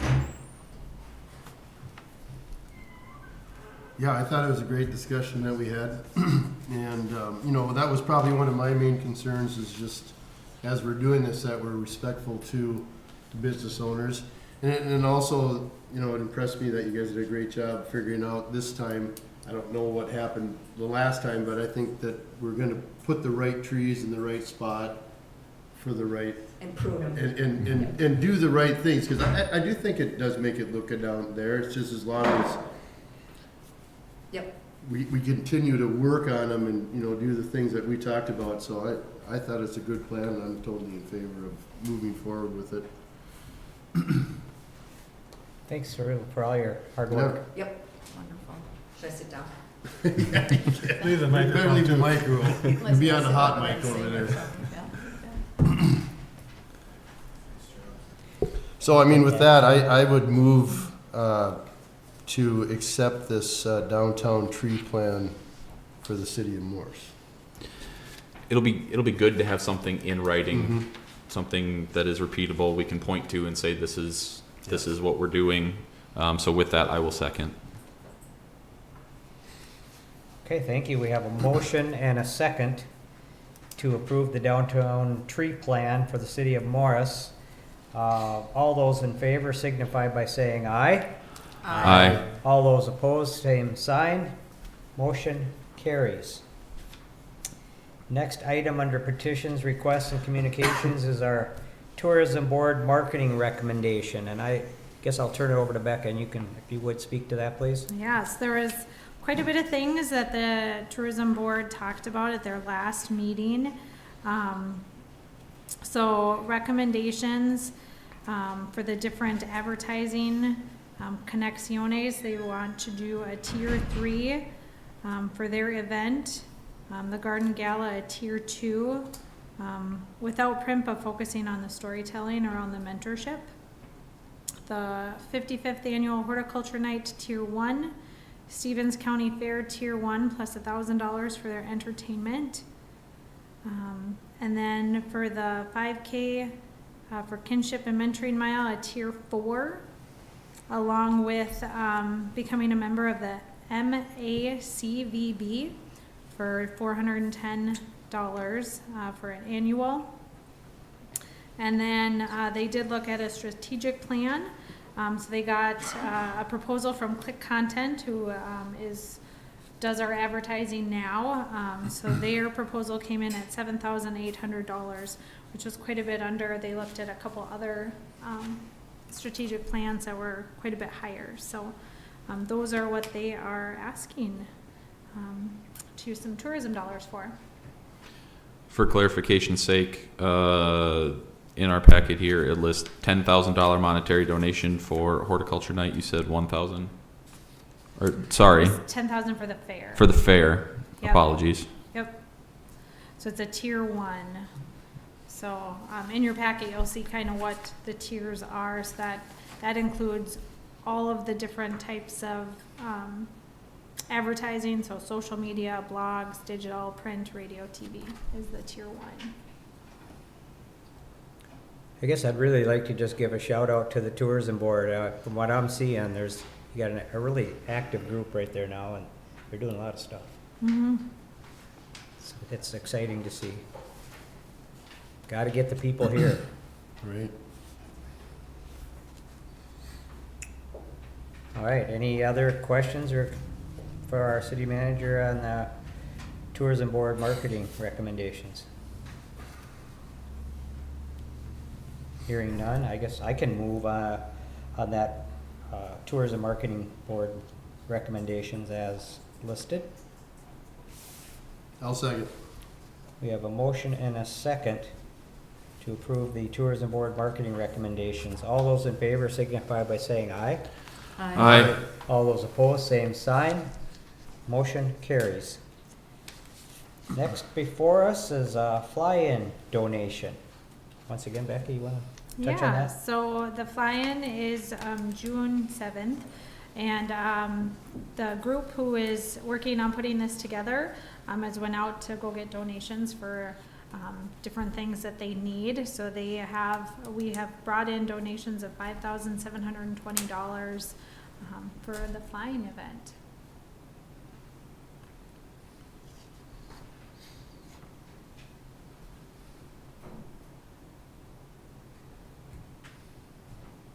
I think it's super exciting that the airport is doing a fly-in. If you're not familiar with them, they do bring people into your community. It shows off your airport. And if you've never been out to our airport, it's a great chance to go out there and visit with it before there's changes coming. Yes. But so I appreciate the people that donated that. So we actually need to just approve those donations, or is it Yep. just so I'm gonna go ahead and make the motion to approve and accept the donations of $5,720 for the fly-in coming up on June 7th. I will second that and agree, yeah, there's been a lot of upgrades done to our airport. We've got a few things we're going to continue doing out there, but just hopefully we can continue this on, make it an annual event, and tie it in with some other community event to make it a bigger, better event happening annually. Yeah, I agree, Jeff. It's I think we all know and understand that the airport is a really big asset for our community, and it'll be fun to kind of showcase our airport. So, okay, we have a first, a motion and a second to accept the fly-in donation as listed. All those in favor signify by saying aye. Aye. All those opposed, same sign. Motion carries. Next item before us, we have a park bench donation in the amount of $200, or $800, I'm sorry, yep, $800. And that is from John and Christine Van Kampen. Oh, thank you, that's very nice. I will move to accept the park bench donation. I will second. Thank you. We have a motion and a second to approve the $800 donation for some park benches. All those in favor signify by saying aye. Aye. All those opposed, same sign. Motion carries. And I assume that those will have little tags made that will specify who donated them. Yeah, that's in memory Oh, okay, so in memory of? At the ballpark, Okay, next to the other ones. okay, great. Thanks, Mark. All right, next before us, we have our Public Works Director, Russ Bergeman, alley maintenance and cleanup. Do you want him to come up and speak? If you would like to come up and kind of bring us up to speed on where we're at with our alleys, that would be great. Well, our alleys are getting smaller. So we need to do maintenance on them. We're gonna have to go in and we're gonna have to try to blade them and widen them, take out the grass, take out the trees, the brush. And the other part is people think it's a good dump site. So before I talked to Beck about this, and this is gonna be a problem. I mean, it just really is, because there's a lot of people in town that don't think the alleys are ours, for one. And then two, they don't believe how big they are. So it's gonna be a process, and I don't even know, we won't get near done with them this year. But I just kinda need, public needs to know that we're gonna do it, and two, you guys gotta give me permission to do it. Because like I say, you're gonna hear about it once we start doing it. We're gonna definitely have to find the property line. Which for the most part is fairly, property pins and stuff, but for the most part, most of the alleys have the electrical and all the cable boxes and stuff. And almost all of them that I've checked, where those are at, we have about a foot behind them. And probably 90% of our alleys are 20-foot alleys. So we can just measure over, if we can't find pins, we will err on the side of smaller. There is a few alleys, like the one between Pacific to the west. That one, for some reason, is 30 feet wide. That was, I think, years and years ago in an industrial area or business section, so it'd be kind of like the alleys behind City Center Mall. But almost all the rest of them we've looked at are 20-foot. We're not gonna go crazy, but we're getting to the point, we struggle trying to plow in the winter. We can't fit our truck down them and stuff anymore. And like I say, with some of this, there's so much junk in alleys that people, to me, it's the same in the alley as it is to the front of your place, that you mow, weed whip, and do. They need to do that in the back. And it's just not happening. I don't know how many of you actually drive down alleys. You should do it. And just take an hour and go drive down. Pick any one you want. They're bad. There is a lot of excess old junk cars, you name it. Yep, in their pallets, and there's sticks that they don't want in the yard, they just stick them out behind their shed. And I know there's some of this that we can't switch, but like where me and you were talking today, that alley, if you turn up it, that garage I know is on the easement by probably 4 feet. There's buildings that were built in the 50s and stuff that are in the alley. There's nothing we can do about that at this point in time, but you just, something's gotta happen, and I just want to bring it to you guys' attention, and you might want to go drive around and look at them and stuff before, and then talk about it amongst yourselves and decide what you kind of want us to try and do. What kind of time frame you looking at, Russ? When were you thinking about starting? As soon as possible. I mean, whenever we can. I mean, it's something that's been this way for how long, so it doesn't have to happen tomorrow or nothing, but I would like to get started on some this year, because this is going to be a couple-year project, is what I'm thinking. Is there any one side of the town that's worse than the other, or any idea where you would start? On the easy ones? Probably down kind of by Green River Park. Those are already pretty wide, and would just need a little shaping and stuff, and you could work your way this way, but yeah, either side of town it just pick and choose where you go. I just thought it'd be nice if we could pick an area so the homeowners and people know what to expect. Can we include a notice in our water utility bills that this is gonna be happening? I mean, do we send out we send a letter, don't we? Yeah. Quite a few people get electronic bills, so that would go on there, but people that get mail, you should look at. Can you send an electronic notice with the bill? Doesn't have enough Or to space. send, That's gonna be key, is to let people know, Yes. because that I mean, lets people there's- know. I mean, you can still be upset about it, but Yep. it's city property, and you can't be putting stuff out there. Yeah, So, I mean, no. so you just, I think, how many alleys is there in town? I mean, I have no idea. Well, Hundreds? just. One for every block. One for Yeah. every Oh, block. there is. We can do a bulk mailing, I'm sure, to We hit run every those address. On every block, and then we have a couple that go north and south.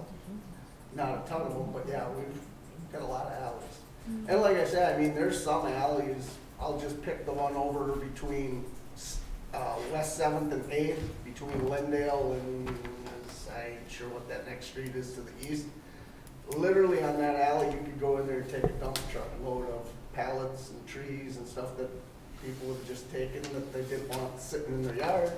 Yeah. And stick it on the backside of the alley. When we plow, we catch it and drag stuff into the street, and something's gotta start happening somewhere.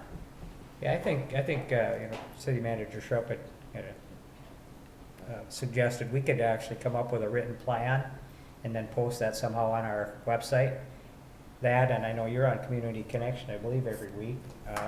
You could briefly mention it in your, when you do that, Community Connection thing on Wednesdays too. So, yeah, I agree with Councilmember Gullickson. It's important that we are communicate on something like that.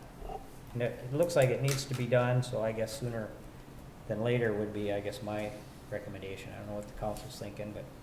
Well, I mean, if we don't start, there will be no alleys. Yeah. It just will, it's like overgrowth. It'll just continue until there's nothing there. So we have to get it reclaimed back to the point where, you know, I hear a lot of people that complain to me about they don't plow my alley. Well, okay, well, how are they gonna plow? What do they plow? Snow, garbage, trees? What are the, you know, if you can't get up and down them, how can you plow? And so I agree with you, and maybe one of the ways is as you move through town, if we put it out there and say, okay, you'll know that we're coming to your alley when we flag your alley.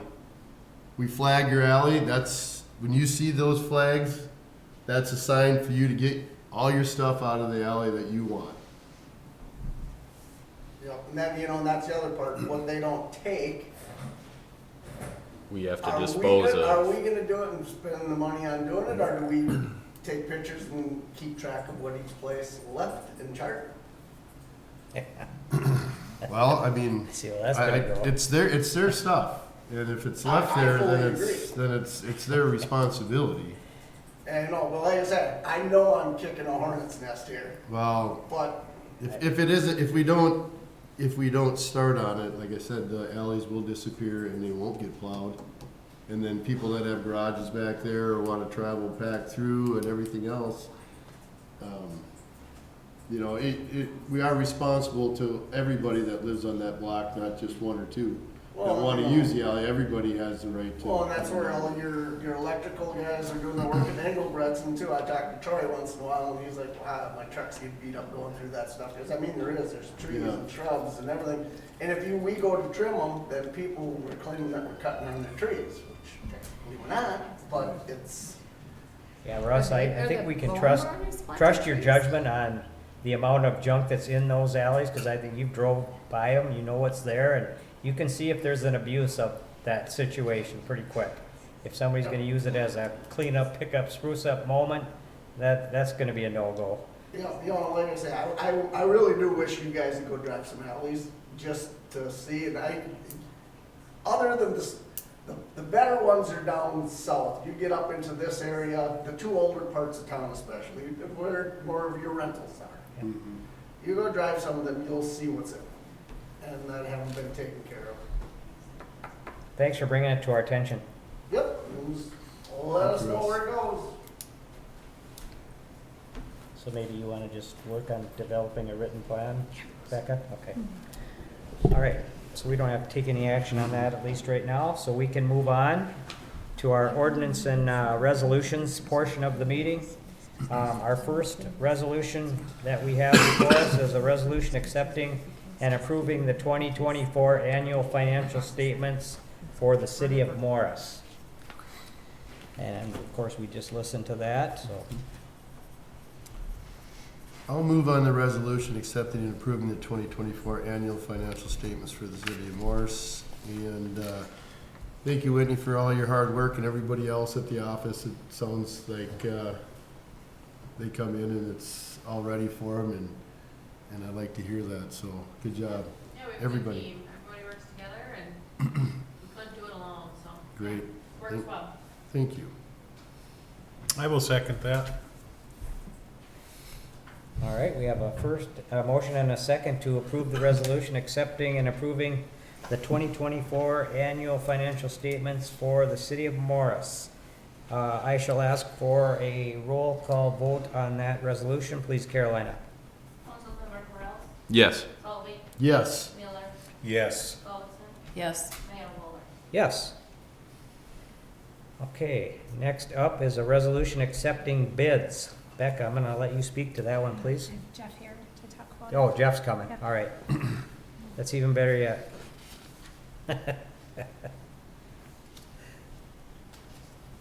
Good evening.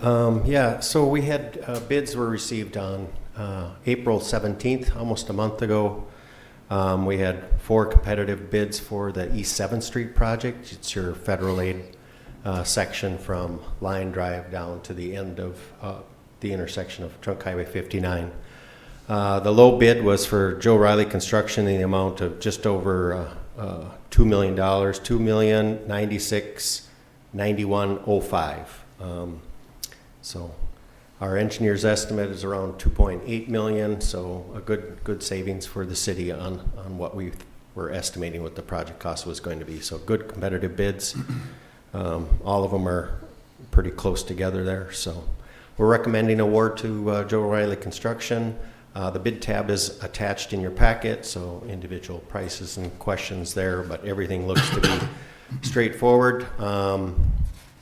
As far as the start and whatnot, this is the start of the process. If council proceeds forward with the award, I will then send out the notice of award and contracts for them to get executed, and we'll bring those back for signatures. Any questions? Thanks for hanging in for 2 hours. Sorry, could have moved you up, maybe, Jeff. Appreciate your patience. Okay. Any No, questions for Jeff? That's good that we're underneath the estimate. That's a considerable amount, actually. Yeah, that's very good bids. Yeah. Yeah. Well, upon that, I will move on the resolution accepting the bid from Joe Riley Construction. I'll second. Thank you. We have a motion and a second to accept the bid from Joe Riley. Once again, Carolina, we'll have a roll call vote on that resolution, please. Councilmember Solly? Yes. Correll? Yes. Paulson? Yes. Miller? Yes. Mayor Wooler? Yes. Okay. Thank you, Jeff. Next resolution, thanks, Jeff. Next resolution we have is for authorizing fund transfers. And I guess I'll ask Becca to speak to that, please. Yeah, Or I'll wait. speak if you don't mind. That's fine. Just your yearly budgeted transfers that you approved and we reviewed during the budget process. We always like to wait until 2024 is finalized and make sure everything's good to go with that year before we actually post these budgeted transfers. So it's something that you approve each year, and this is just kind of the formality of it.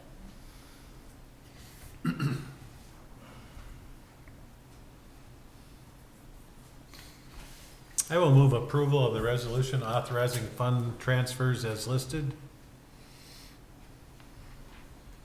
I'll second. Thank you. We have a motion and a second authorizing fund transfers.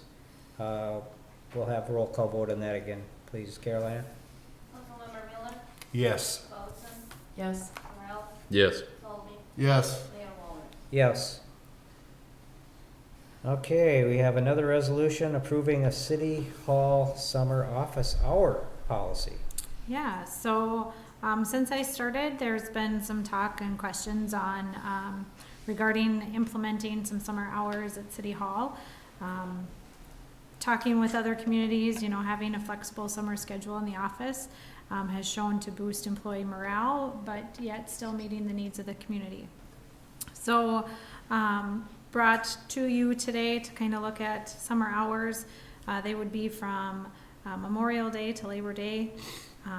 Looking at the office being open Monday through Thursday, 7:30 to 4:30, and then Friday, 7:30 to 1.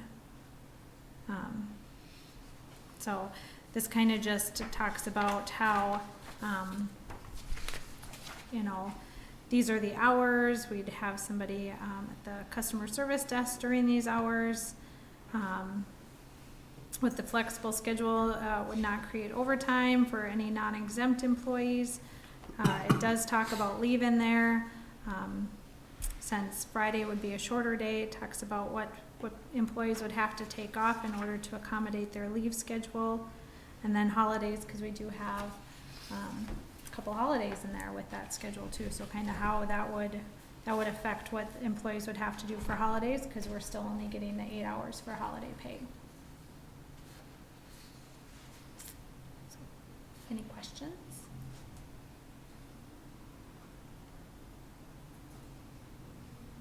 The 7:30 to 4:30, is that, then that would be, it's a 9-hour day, but obviously you, what, half an hour off for lunch for the, or obviously salary wouldn't make any difference, but your hourly? Right.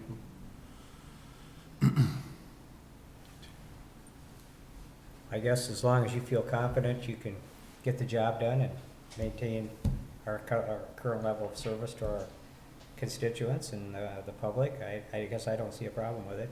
Friday afternoons typically get to be pretty sparse. Ghost town. Yes. So if you can't beat them, join them. Yes. Are the hourlies getting their 40 hours then in this schedule?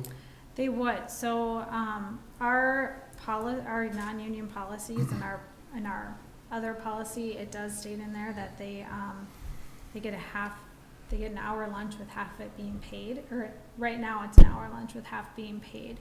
So we'd still have the 7:30 to 5 would be a half hour, just a half hour lunch, and then Friday they're using their paid half-hour lunch as the contracts state. If that makes sense.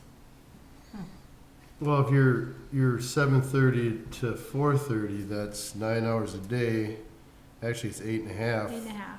Yeah. So that's what, 34 hours.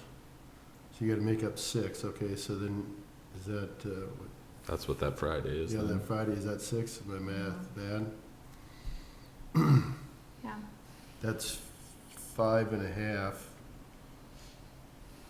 Half an hour off for, or don't take a lunch that day? Yeah. But still, in my math, that leaves you half an hour short from a 40-hour schedule. Are they gonna be? I know when we figured it out, it wasn't. But like I said, we do have in the contract, I mean, that they get a half hour pay for lunch too. I just don't want your 40-hour a week employees. I mean, also shorted. you set a schedule and now you're only at 39.5. You know what I mean? It's gotta be 40 hours for it. So, I mean, like, salary employees, it's not, there's not a question there. I'm just concerned about, I wanna make sure that our hourly employees are getting their full 40 hours. That's all. Yep.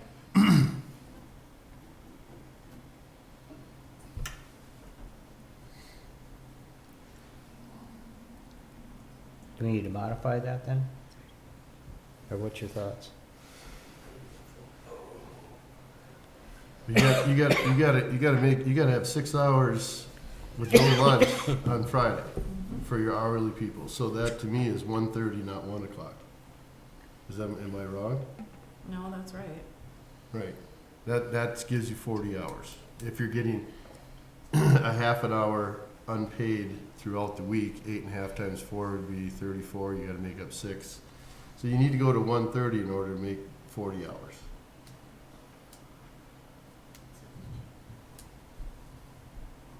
Makes sense. Yes. You're gonna get the hangries. Staying that extra half hour.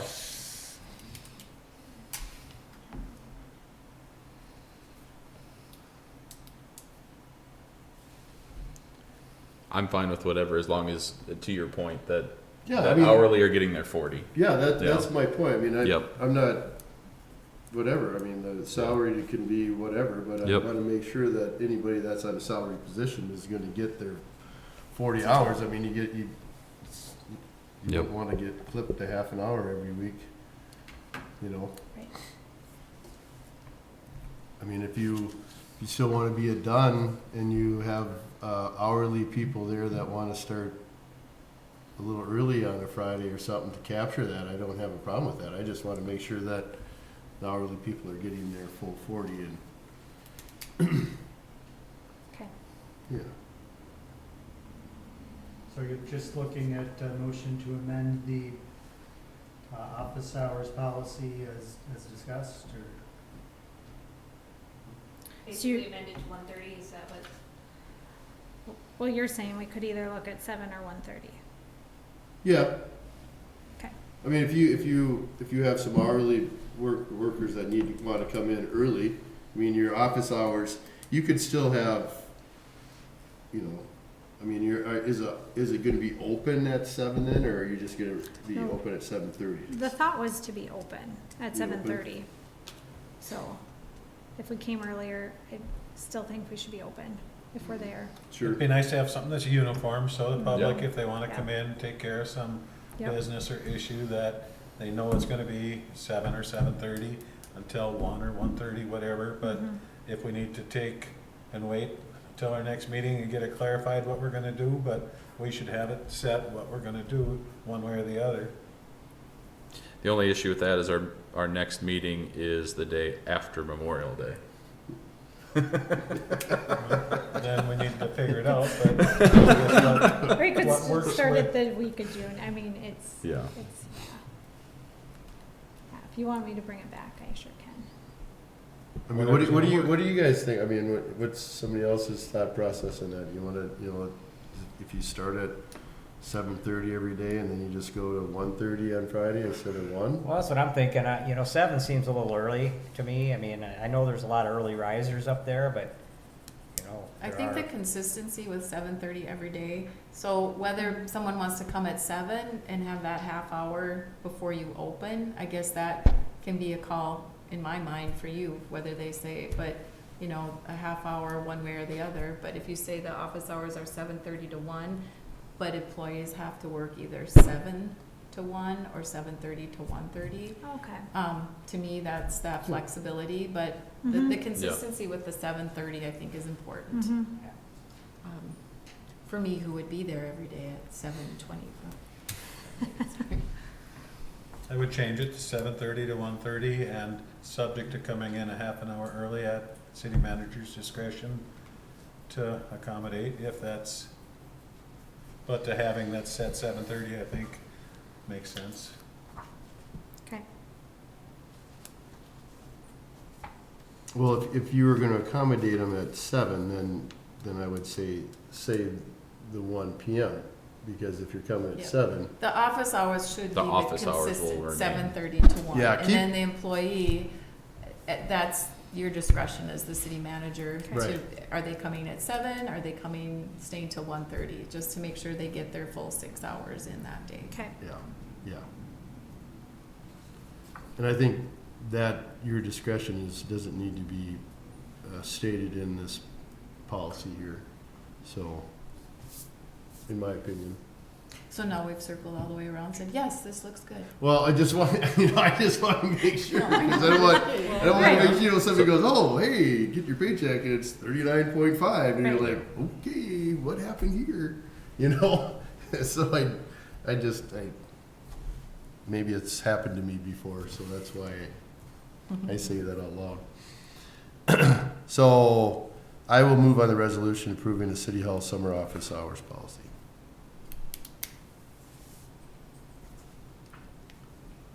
I will second.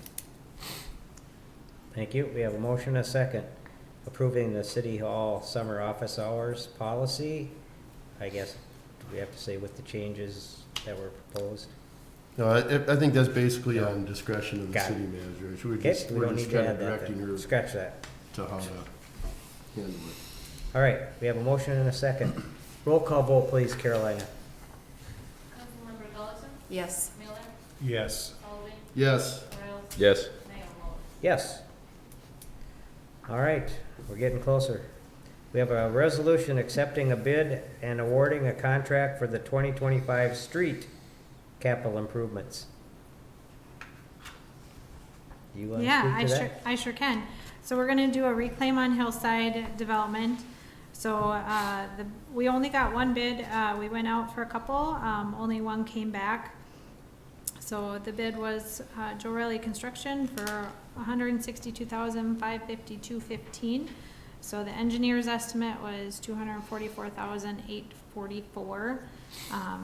Looking at, not going over 20,000 for engineering, so we're looking at a total project cost of $182,552.15, where the funds are coming out of the capital improvement fund. So we did budget $160,000, so it's a little over budget. We do have $25,000 in unallocated dollars in our capital improvement budget. So those are where the funds are coming from for this project. Hillside, that's all by the old drive-in Yep. where you used to live, Brian? Yep. That road's in that tough a shape, huh? I haven't drove through there in a long time. I couldn't Russ? tell you. Yeah, I was hoping to just do a mill overlay, but it wouldn't last, so it's gonna have to be a reclaim, that's why it got to be more expensive. I don't know, Jay would probably know, but that's probably 25 years old. Oh, I'm sure it is, yeah. That's a pretty good stretch for Oh. a road. Yeah. Probably 35. So, it's in need. Okay. It'd have been 27 All right, thank you. since I lived out there. Any discussion on that or resolution? Not an issue with just the one bid? We went out for more and only one came back. That's the only one we so, received? Yeah. That's underneath engineer's estimate? Mhm. Yeah. Guess we can't force people to bid on our work. Yeah, that's, If we ask for bids and nothing we don't comes get back. participation. Hearing that, I will move resolution accepting a bid and awarding contract for the 2025 street capital improvement project to Joe Riley Construction for the $162,552.15 for the addition that we just discussed, Hillside. Yeah. Before there's a second, only question is timeline. And the reason I ask is in relation to 7th Street. I didn't hear what you said. Timeline of this in relation to 7th Street. I don't know yet because I haven't told them that it's a Sure, goal. yeah. I usually with Riley's on Blacktop, when they give me quotes, I tell them I want stuff done as soon as possible. As soon as possible. So I'm hoping it's a June thing, Okay. and that's what I will tell Greg when I talk to him tomorrow. Sure. The sooner the better. I like it to be down and driven on in the heat. Yeah. Not late and stuff, 7th Street's gonna be tricky because I don't wanna wait that long. 'Cause some of Correct. that could possibly be September. So I'm hoping that I can get them to come in on Hillside beforehand. Yeah. No, the only reason I ask is obviously previously we made the motion for 7th Street for them, just thinking overlapping and obviously you can't until it's approved, so, but if there was any discussion with anyone at all, which I doubt it, because you can't until it's awarded. So that was just my internal question. So with that, I will second. Okay, thank you. We have a motion and a second to accepting a bid and awarding a contract for the 2025 street capital improvements for bid acceptance. We'll have roll call vote on that, Carolina. Councilmember Miller? Yes. Gullison? Yes. Sullivan? Yep. Correll? Yes. Mayor Wolf? Yes. Okay, last resolution, the added item F is the resolution approving a city council meeting public comment policy. And I want to thank the city council for their input and Becca for getting this put together. I think it's going to bring some consistency to our citizens' comments portions and public hearings. So it's a good thing. Yes. Eventually, I think what we can do is work towards having a copy of this policy, maybe at the door for people that when they come in, grab a copy and they can, sooner, We take a little post bit. it on the website. As Post it on the well. website. As well, so, if somebody is planning that, they can, Yep. they can look on the website, okay, this is what I need to do if I'm gonna do Yep. the public comments. Because, obviously, like we stated, we want to hear from everybody, Yeah. all the time. We just need to have some order to it and that, so. Yeah, I mean, like the gentleman that wanted to do a PowerPoint and all that kind of stuff, if we would have known that maybe beforehand, and we could have, made some arrangements, but, so yeah, I think it's a good thing. Any more discussion on that policy? I will move on the resolution approving a city council meeting public comment policy. I'll second. Okay, thank you. We have a motion and a second approving the city council meeting public comment policy. Roll call vote, please, Carolina. Yes. Yes. Yes. Yes. Yes. All right, that concludes our ordinances and resolutions. Next item up is our city manager's newsletter, so take it away, Becca. Yeah, so exciting news. We have hired someone for our sustainability coordinator position. So her name is Talitha Anderson, and she will start with us here at the beginning of June. She's a U of M Twin Cities graduate this year. She did internships with other different cities in this field. So she's familiar with what cities are doing with sustainability, so she'll be a pretty good asset for the year for us. So when we did hire, we still have that LCCMR grant dollars. We have enough for 1 year. The Morris Model Team won dollars, and one of those thoughts were to maybe extend the position, but for right now, when we interviewed, we just told everyone that it was for sure a year position, with the possibility of staying longer depending on dollars.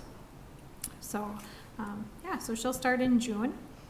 An update on our liquor store. So on November 12th of last year, the council approved negotiating the land price, preparing a purchase agreement, and having the mayor and city manager to sign the purchase agreement. So we worked with Joe Riley, the city attorney, the Grant County Abstract to finalize the land purchase. So we did close last week on the new liquor store location. So the sale price of the land was $151,285.20. We had a little closing cost, title insurance, and some property taxes. So total paid was $152,773.84. So our next steps with that are working on soil borings and then going out for bids later this summer and hoping to break ground in the fall. So we have talked internally on kind of next steps with selling the liquor store. We're going to wait until we move out of it, but we have had some interest already. So once we sell that, that'll cover our costs to purchase the land. An active transportation grant. So we were notified a couple weeks ago that we received $527,680 for our trail project. So in the request, the project is to do 5 miles of the trail that we have.